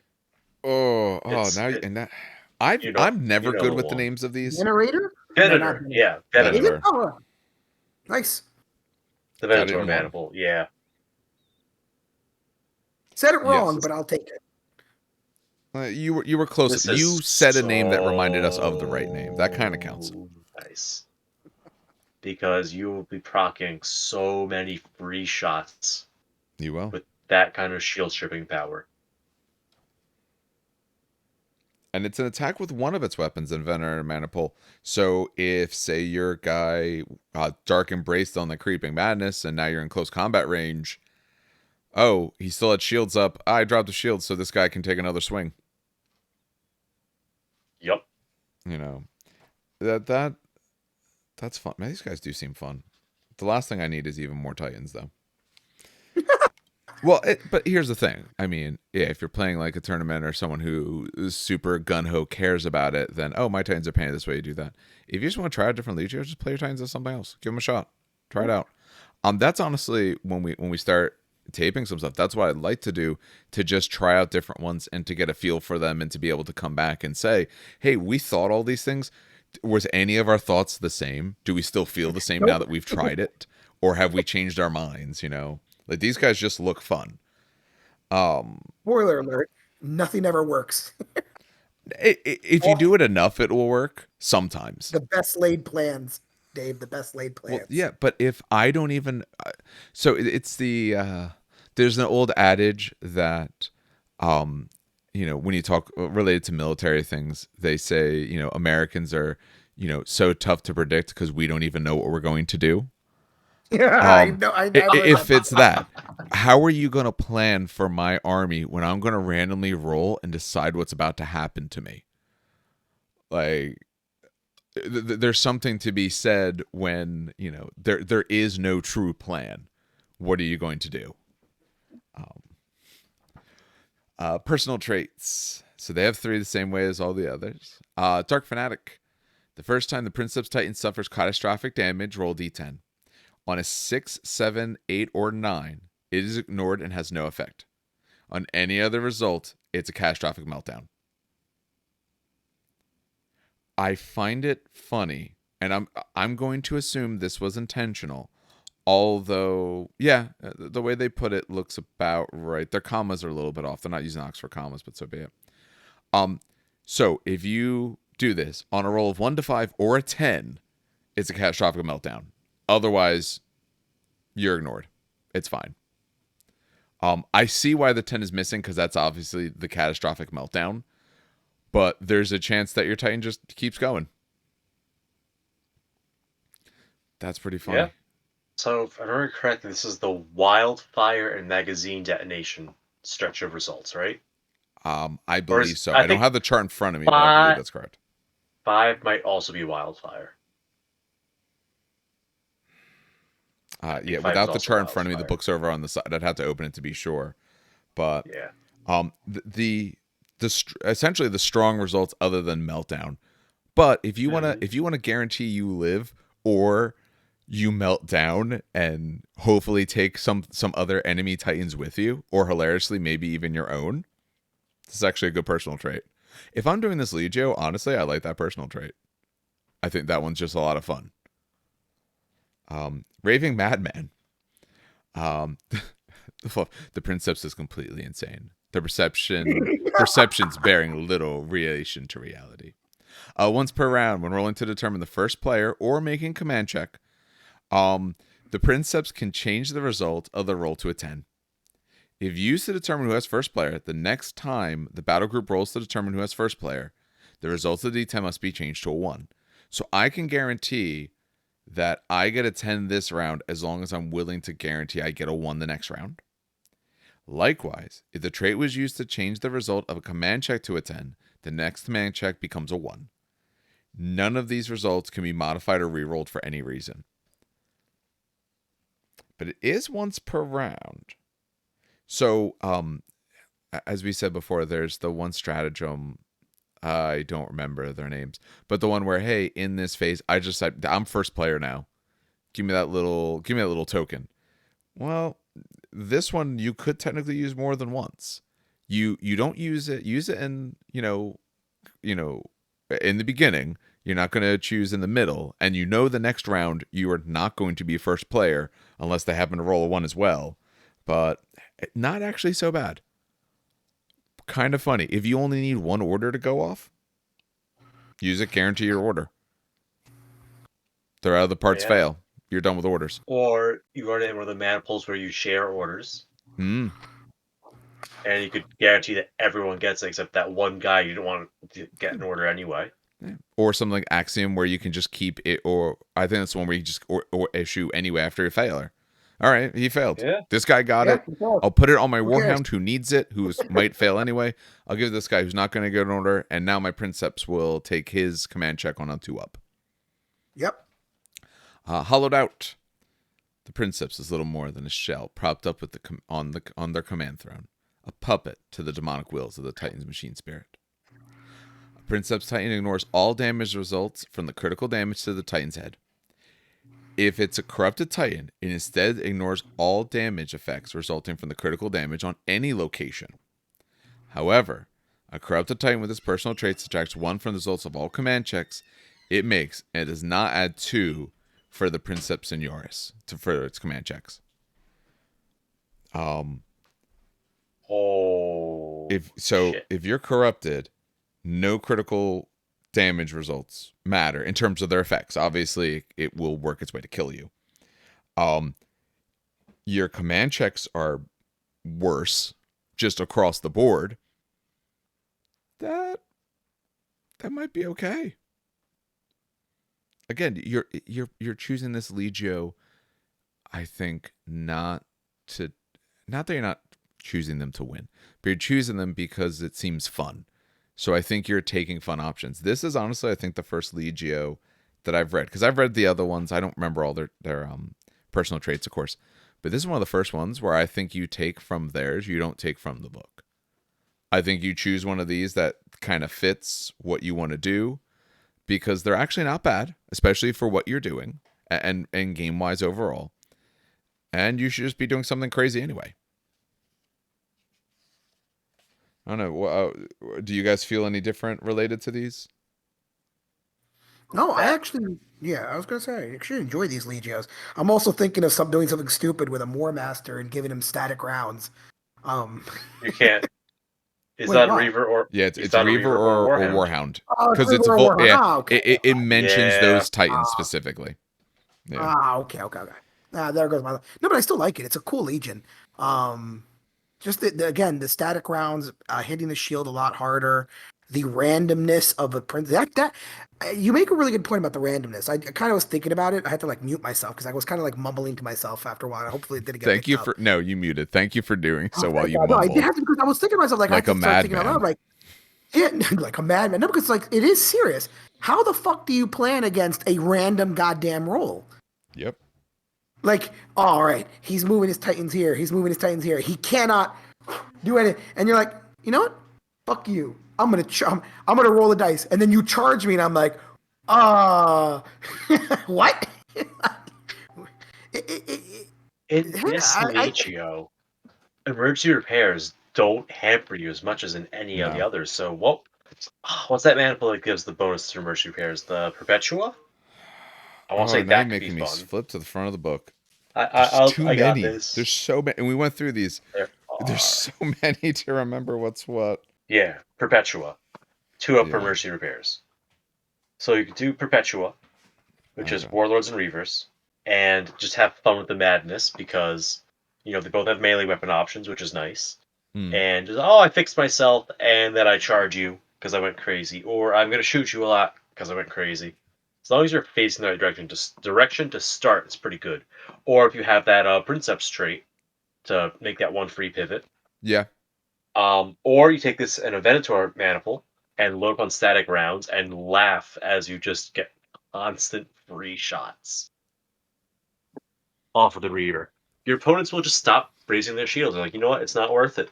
No. Because it's not.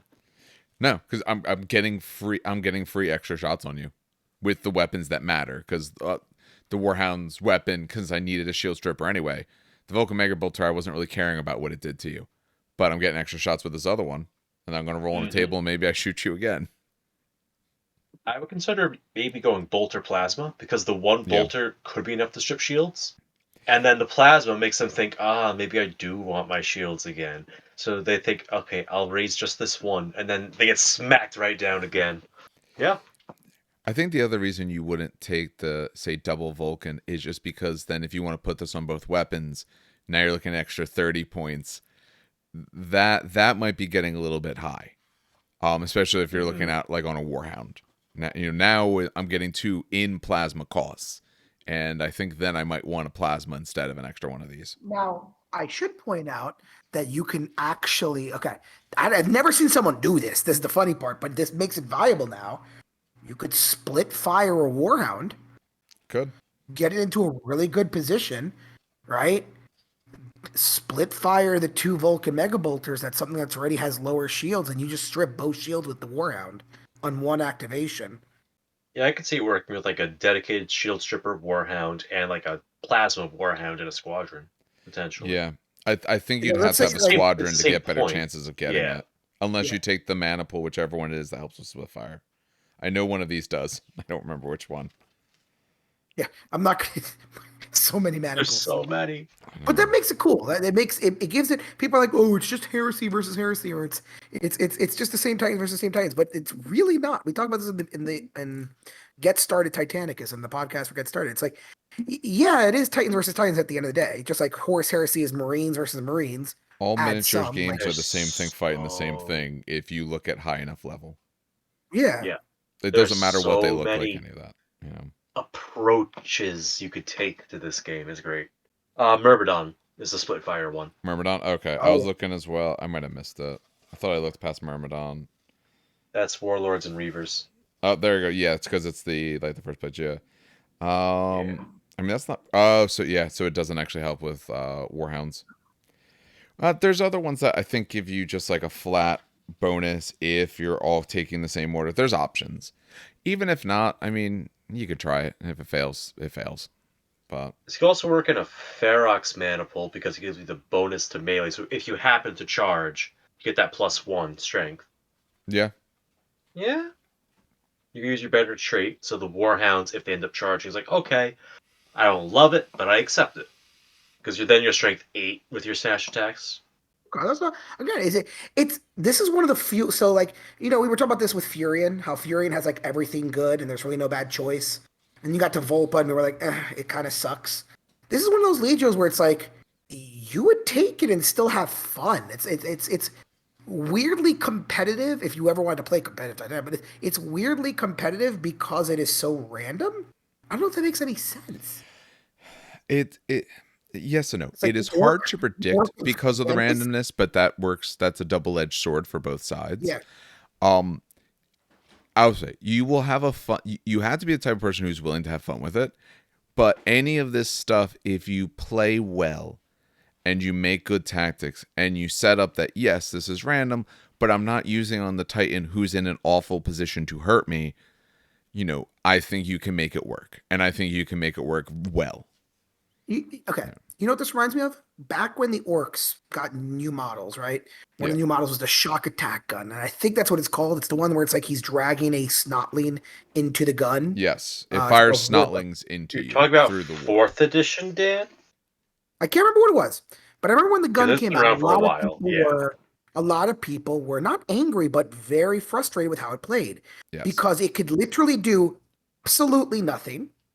It Or could you fling, one-shot a Land it Raider. could, Yep. it could fling your dude across the battlefield into close combat, Yes, it can.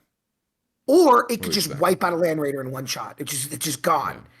And Not now. It doesn't do that people anymore. took it. Yeah, people took it because it was like, sure, it could do nothing and shoot a snotling at someone, or I could wipe one of the more and Land Raiders back in the day were very, very powerful. Or I could just wipe out a fucking Land Raider. Like that's what makes it so powerful. It's competitive, or it's powerful in a way where it's unpredictable. Also, I false. don't know. Orc players Oh. took it because it is random. It could do garbage, and they will take it because it is weird and random, and it fires living beings inside of people. That's all you have to tell them, and they'll do that. And this is someone who has played orcs. I had a sizable orc army at one point. I had a shock attack gun. One of the old plastic metal hybrids. It was terrible in every way you could imagine. I honestly don't know what it does rules wise now, but I know at one point it was like a roll for strength and a roll for AP. So like you could get great strength and terrible AP, or they could both be amazing. And there was a chance you got teleported into close combat because it does tear like a hole in the warp and sends them through it. And then how does it work? Who the fuck knows? It just does. Well, that's what happens when some old boys put your brain together. All right. I think that gives us all we had to say about the Murder Lords. So we have one more Legio left that we were going to do today, which was in Infernus. Does anyone in particular wish to take that one? I don't think we actually discussed who would lead this one. Mostly because I don't really know them. I've never met an Infernus player. I mean, I can go through it. That's fine. I read through it ahead of time, but I wasn't sure if anyone had strong feelings. No. All right. So lore-wise, in this particular Legio, they essentially are very devoted to Mars, is what it was. So this is a Legio. I'm pretty sure it came off of Mars and all. They were known for quite a while for all the great and wondrous things that they did. They earned themselves a lot of accolades through different fights and battles and campaigns and all. Where's it? Where's the ones? They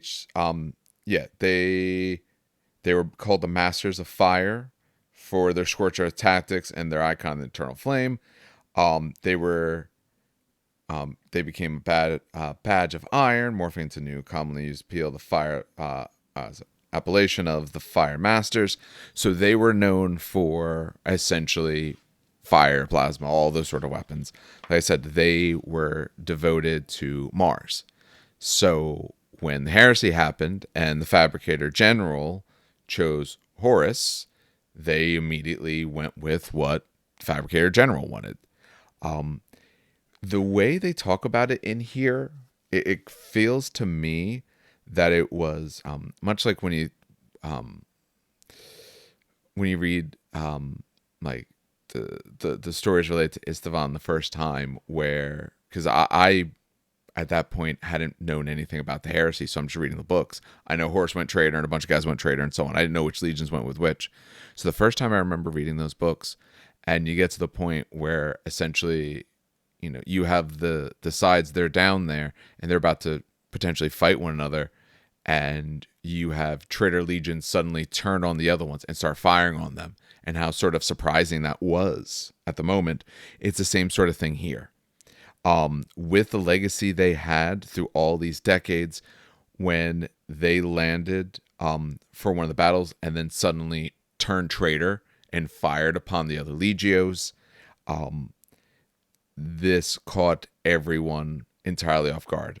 It mentions how essentially they succumbed to mindless barbarianism, living lives of excess and so on. So they had a very large fall from grace.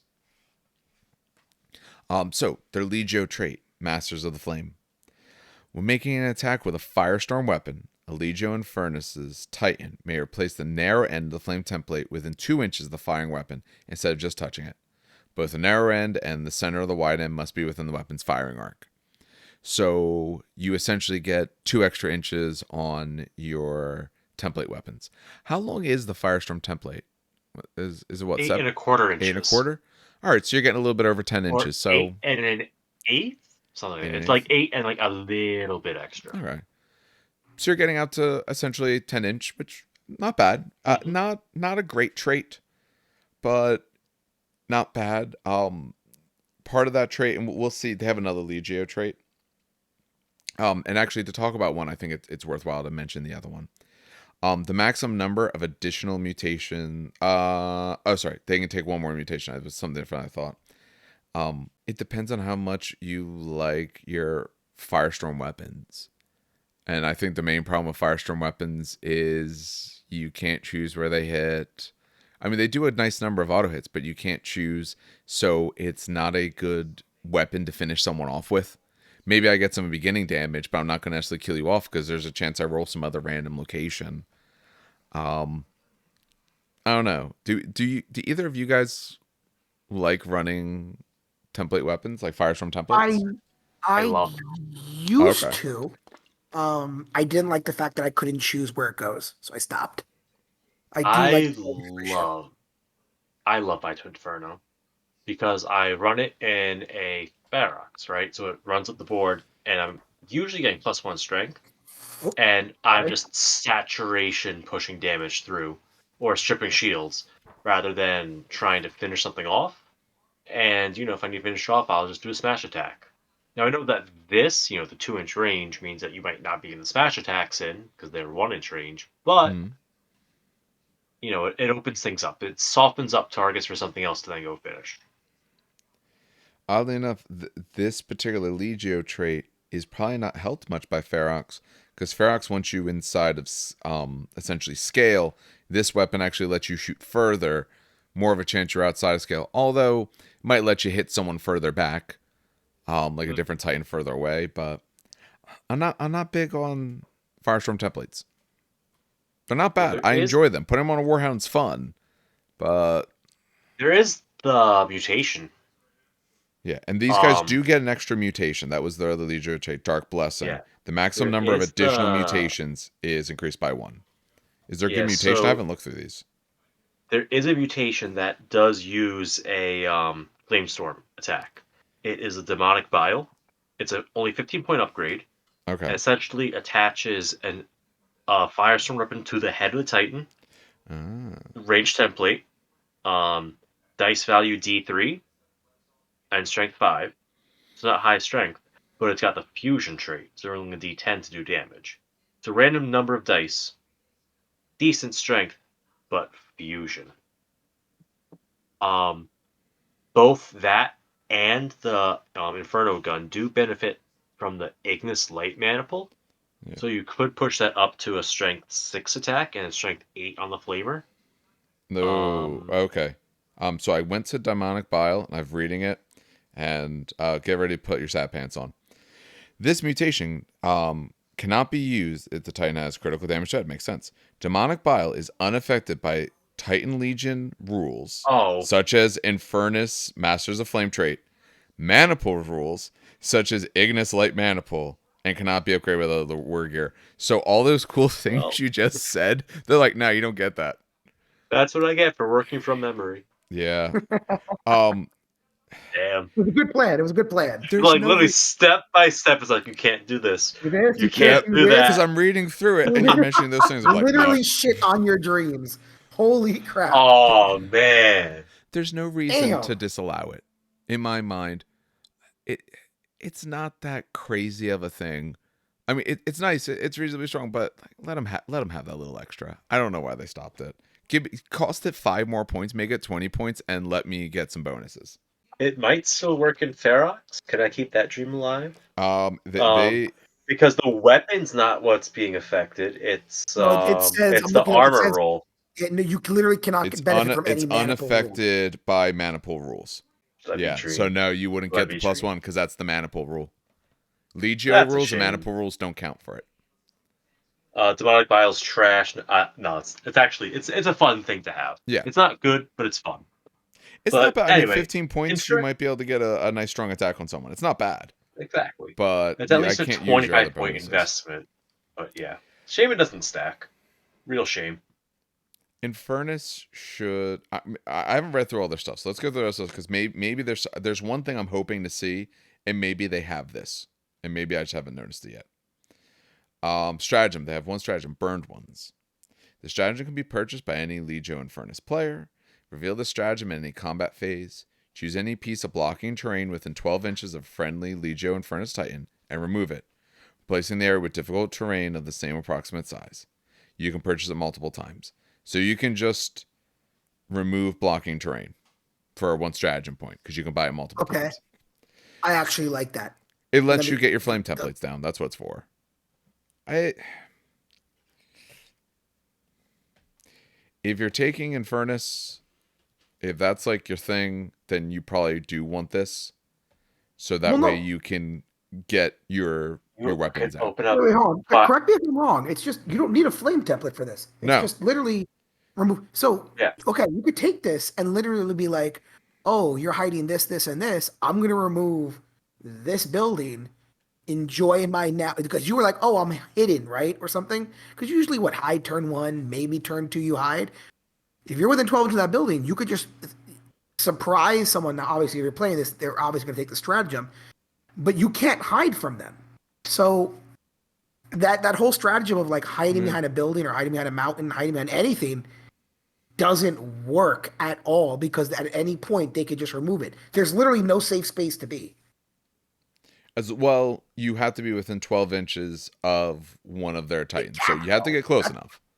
Yeah, I mean, but that's not the Titan that's firing. Doesn't have to be. Choose any within 12 inches of a friendly. So it doesn't have to be because it's in a combat phase. It doesn't have to be the one who's going to fire. So my Warhound can remove it so that my Warlord can hit you with his plasma weapons and all, his Sunfires.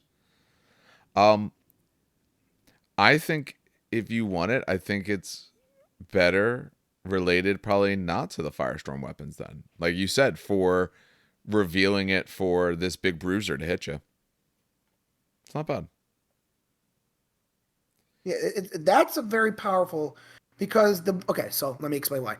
Back when Kratos was Kratos, Kratos was a very powerful Legio, but no one played with destructible terrain. And that was its big shtick, which kind of stuck. Because removing terrain from the board is super, super powerful because the game is dictated by line of sight, by this and that. Totally change the dynamics.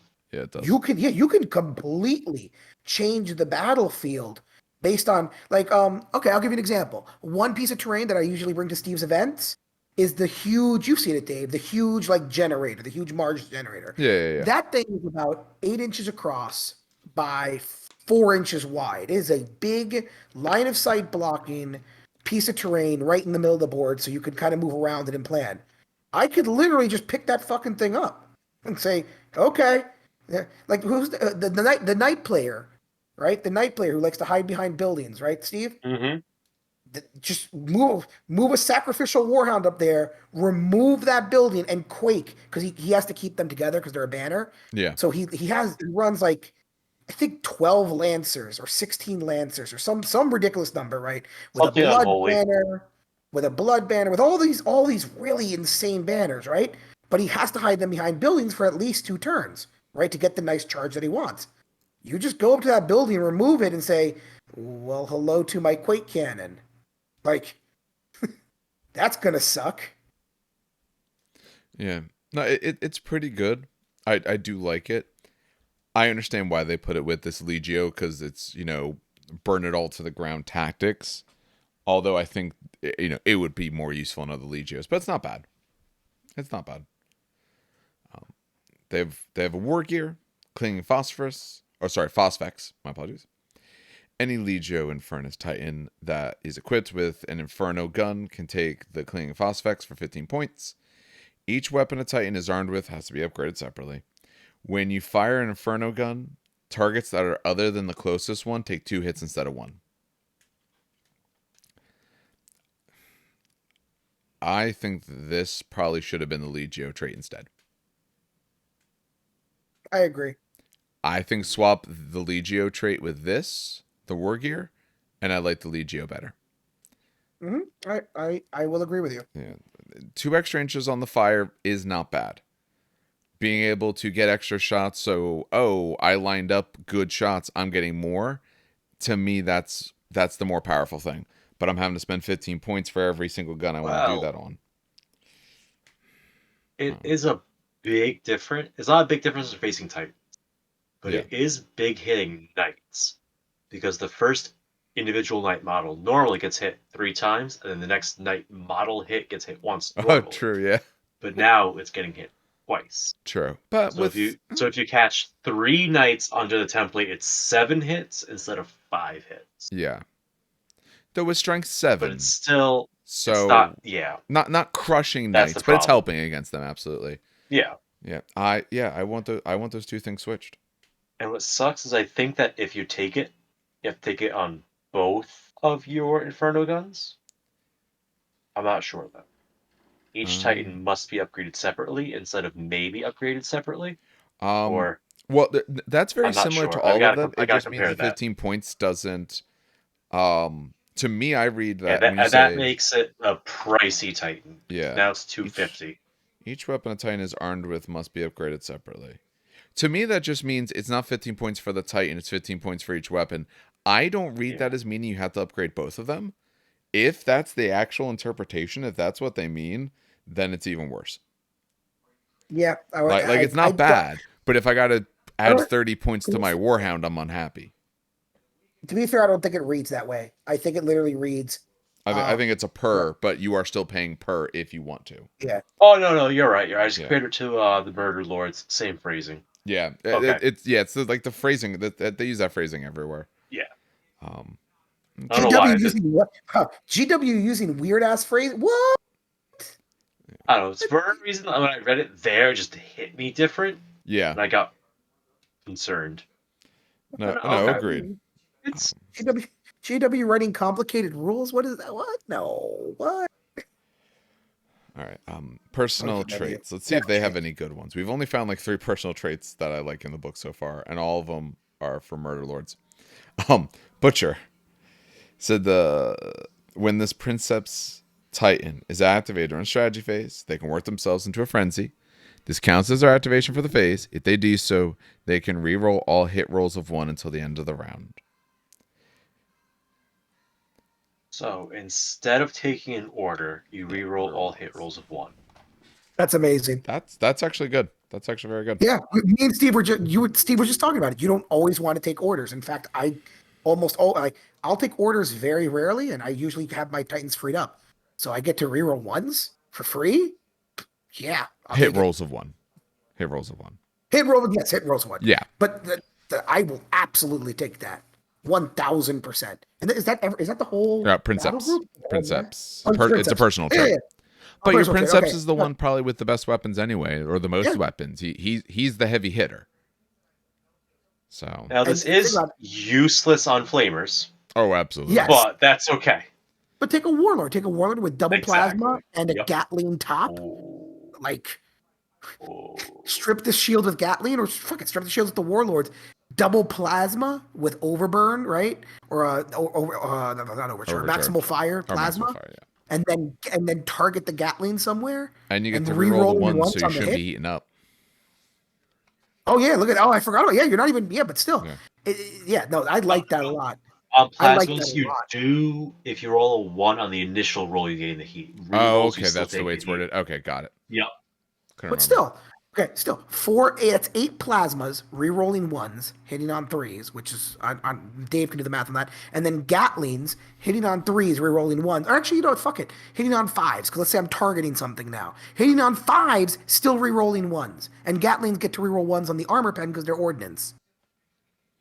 No, that's a good personal trait. Well, I like that. I like that trait a lot. Okay. World Burner.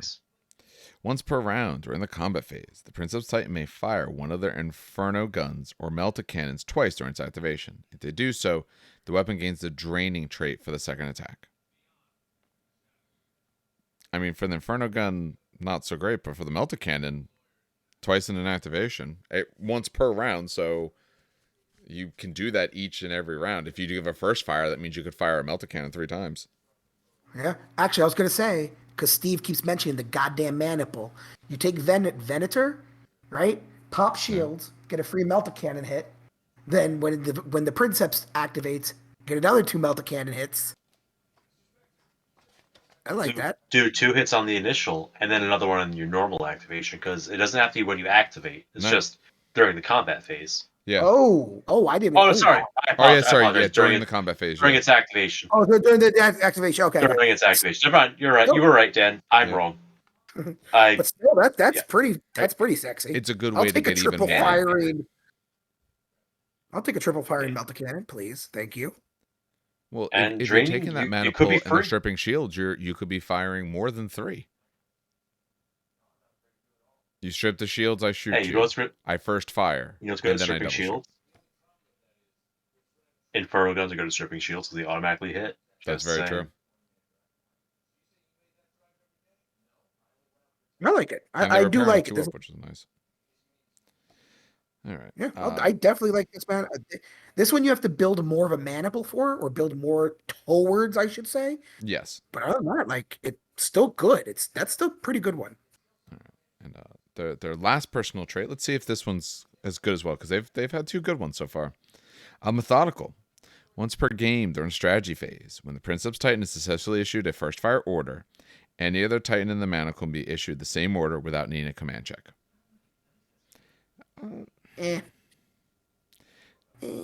It's nice. It's nice. After I the first 2, I'm like, I like the other ones more. I Yeah. like their other 2 Mhm. options more, but it's nice. You know, it's not bad like some of the other like here's one where if you were doing something where like, oh, you've got to take the ones from your Legio, you're not upset with your personal traits from this Legio. I think you're upset with, and I don't think you're upset with their stratagem. I think you're upset with their Legio trait and their war gear being what they are, not being swapped. Their scheme's kind of nice though. Essentially black with a fire all over them. Mostly they did it in like an orange style fire. Good But question. It almost reminds me of, because, okay, I just wanted to check if that wasn't their word. What's the other Legio? Steve might, Sutavera? It is That the sounds made same Legio. It's the That is the same Legio? Surgivora is the same Legio. They Got it. changed it during the Crusade, I believe. yes. Got it. Okay. That's why I was saying, I wanted to make sure that I wasn't going crazy because I'm like, this looks like Sutavera. That's so Yes. weird. Okay. Just wanted- Yeah, wanted to make that's what they 100% were certain, called yeah, originally, and then they named them this for essentially their slash and burn tactics. Got it. Okay. Just wanted to make 100% certain that I wasn't going absolutely insane. Not yet, you aren't. Not yet. Not today, insanity. All right, so that gives us the 4. We didn't do this last time, but favorite of the ones we went through. So we had 4 of them. Favorite. Fuck. I'll put you on the spot. Okay. It's between the crazy dudes and it's between Murder Interfector. Lords and Interfector and as I scroll back real quick, Vulcanum. The one you talked about. You couldn't even remember the one you talked about. Yeah, no. It's a hard choice between the 2. I like the idea of a dual Princeps. I like the idea of taking, because Princeps traits are really powerful. They're the HQ traits, you know? They're the ones that kind of dictate how you're going to play. And being able to take 2 of them really open up some really good combos. And hell, if you want to take 4 of them, that opens up even. You are now like going insane in terms of just utility for your Princeps. So it's just really cool how much utility you can get out of that. But I just love the Murder Lords because their randomness is just so damn cool. Yeah. Yeah. How about you, Steve? I the think 4. that, I like Vulcanum because it just opens up so many new ways to play the game between the missiles and the twin machine spirits. It lets you do things that they're weird. They're just weird things, and it opens up, like I said, new ways to play the game. It breaks a New lot of the rules, combinations that which are is like, fun. yep, exactly. It does things that no one else does. So they have a very, very clear identity in the rules. Yeah. To me, I think the decision is a very simple: are you playing to do well, or are you playing because you? And I'm not saying doing well and enjoying the game are two separate things, but are you playing to do well, or are you playing to enjoy yourself? Vulcanum, I think, is of the ones we've talked about today, is definitely a stronger one for those reasons. You get to do a lot of very interesting things. You get a lot of more princess traits. You can share shields between titans that were never designed to do such a thing, and all the strengths and acting as squadrons and all of that. Absolutely. Interfector, I think, is just the one that's more fun.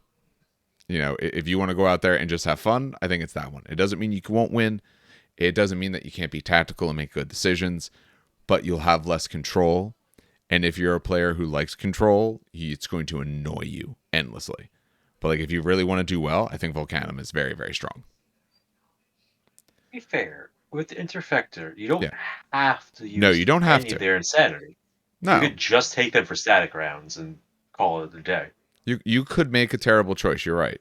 Yeah, you could absolutely do that. It's I agree. Yeah, Murder Lords are a Legio for fun. Yeah, don't. If you want to play them well, don't do the random roll for every Titan all the time. Choose it when it's advantageous. If you really want to just go all out, yeah, you just roll it constantly and just see what happens. But no, if you want to make good decisions, if you want to actually have a competitive game, and not necessarily competitive in terms of I'm trying to beat you in a competition, but more of competitive because we're on a reasonably equal footing, and you're not going to roll over me because I randomly rolled charge rolls on my Titans that are in the backfield constantly, and they therefore did nothing useful while you got to blast me the whole time. But if you want to make good decisions, you still can with that. All right. I think it's good that we decided only to talk about these 4 Legios, because we are now about a little over 2 hours in. So for anyone listening, I'm going to cut a little bit in the front, but other than that, it's over 2 hours. So we're doing 30 minutes of Legio here. We're going to be at this for a while, which is fine. Yep. We're halfway through Traders at this point? Oh, that's a good question. Is that right? How far are we actually into this book? We're halfway. Let me take a look. We are Literally exactly the halfway mark now. Nice. Infernus was the halfway point. So there's 8 more here. How many are in the Loyalist book? Is it the same amount? I don't have the book, so I don't know. I do. And but I'm not, it's in the car. Same. Okay. Same. Mine's all early. I'm just gonna grab Trader Legios, run into the house, record real fast. But I want to say it's the same. It's probably close. Should be the same. Yeah, if not identical, I'm sure it's super close. All right, so we'll be at this for a while, which is fine. All right, so I'll close this out here. As always, thank you for listening, especially if you listen to this whole thing through all this time. I'll make sure, especially for this, that I'm going to put in the notes when we start talking about the different Legios. That way, if you're a little more concerned or interested in one or the other, you can kind of go to that. So for other things that are helpful from our perspective, if it's related to the YouTube, remember, we put this out on any podcatcher. We put this out on YouTube as well. If you're on YouTube, subscribes, all those sort of things help. If it's any podcatcher reviews, we actually currently, I don't believe, have any reviews yet. Those, of course, help us get noticed. The more we're noticed, the more content we can make. Like I said, my goal, at least for the next bit, is to maybe start doing some battle reports and things like that. I'd like to start getting to more of that. It takes some time to figure out some logistics and all. And before I make that sort of investment, I want to make sure that, we're getting some sort of saturation. I know, yeah, but we have to put some equipment down there to do it. No, but I know. But I'm saying is for people listening, I have a set up gaming basement that I'm pretty proud of. Yeah. I think it looks good. Steve's been down here. Steve can say it looks like shit if he wants. No, it looks good. I've seen it too. It looks good. No, I'm pretty proud of it. So yeah, I would like to. And what's nice is since it's a dedicated space, any sort of rig style setup that we do, however we get it up there, we can just like leave it, which is nice. We don't Yep. have to like tear it all down Yep. at the end of the day, which I think will be good. But I'd like to start doing some of that soon. At least even guerrilla style, not even so great and wondrous, and then work our way up from there. But if you have questions or comments, one good way to reach out is through the email, trainkickersnj@gmail.com. Also on any of the YouTube, you can always leave some comments there. I make sure to try to check that as often as I can, respond back to any of those. Then on behalf of myself and my two co-hosts, wish everyone a good night, have some good hobbying, and have some great gaming.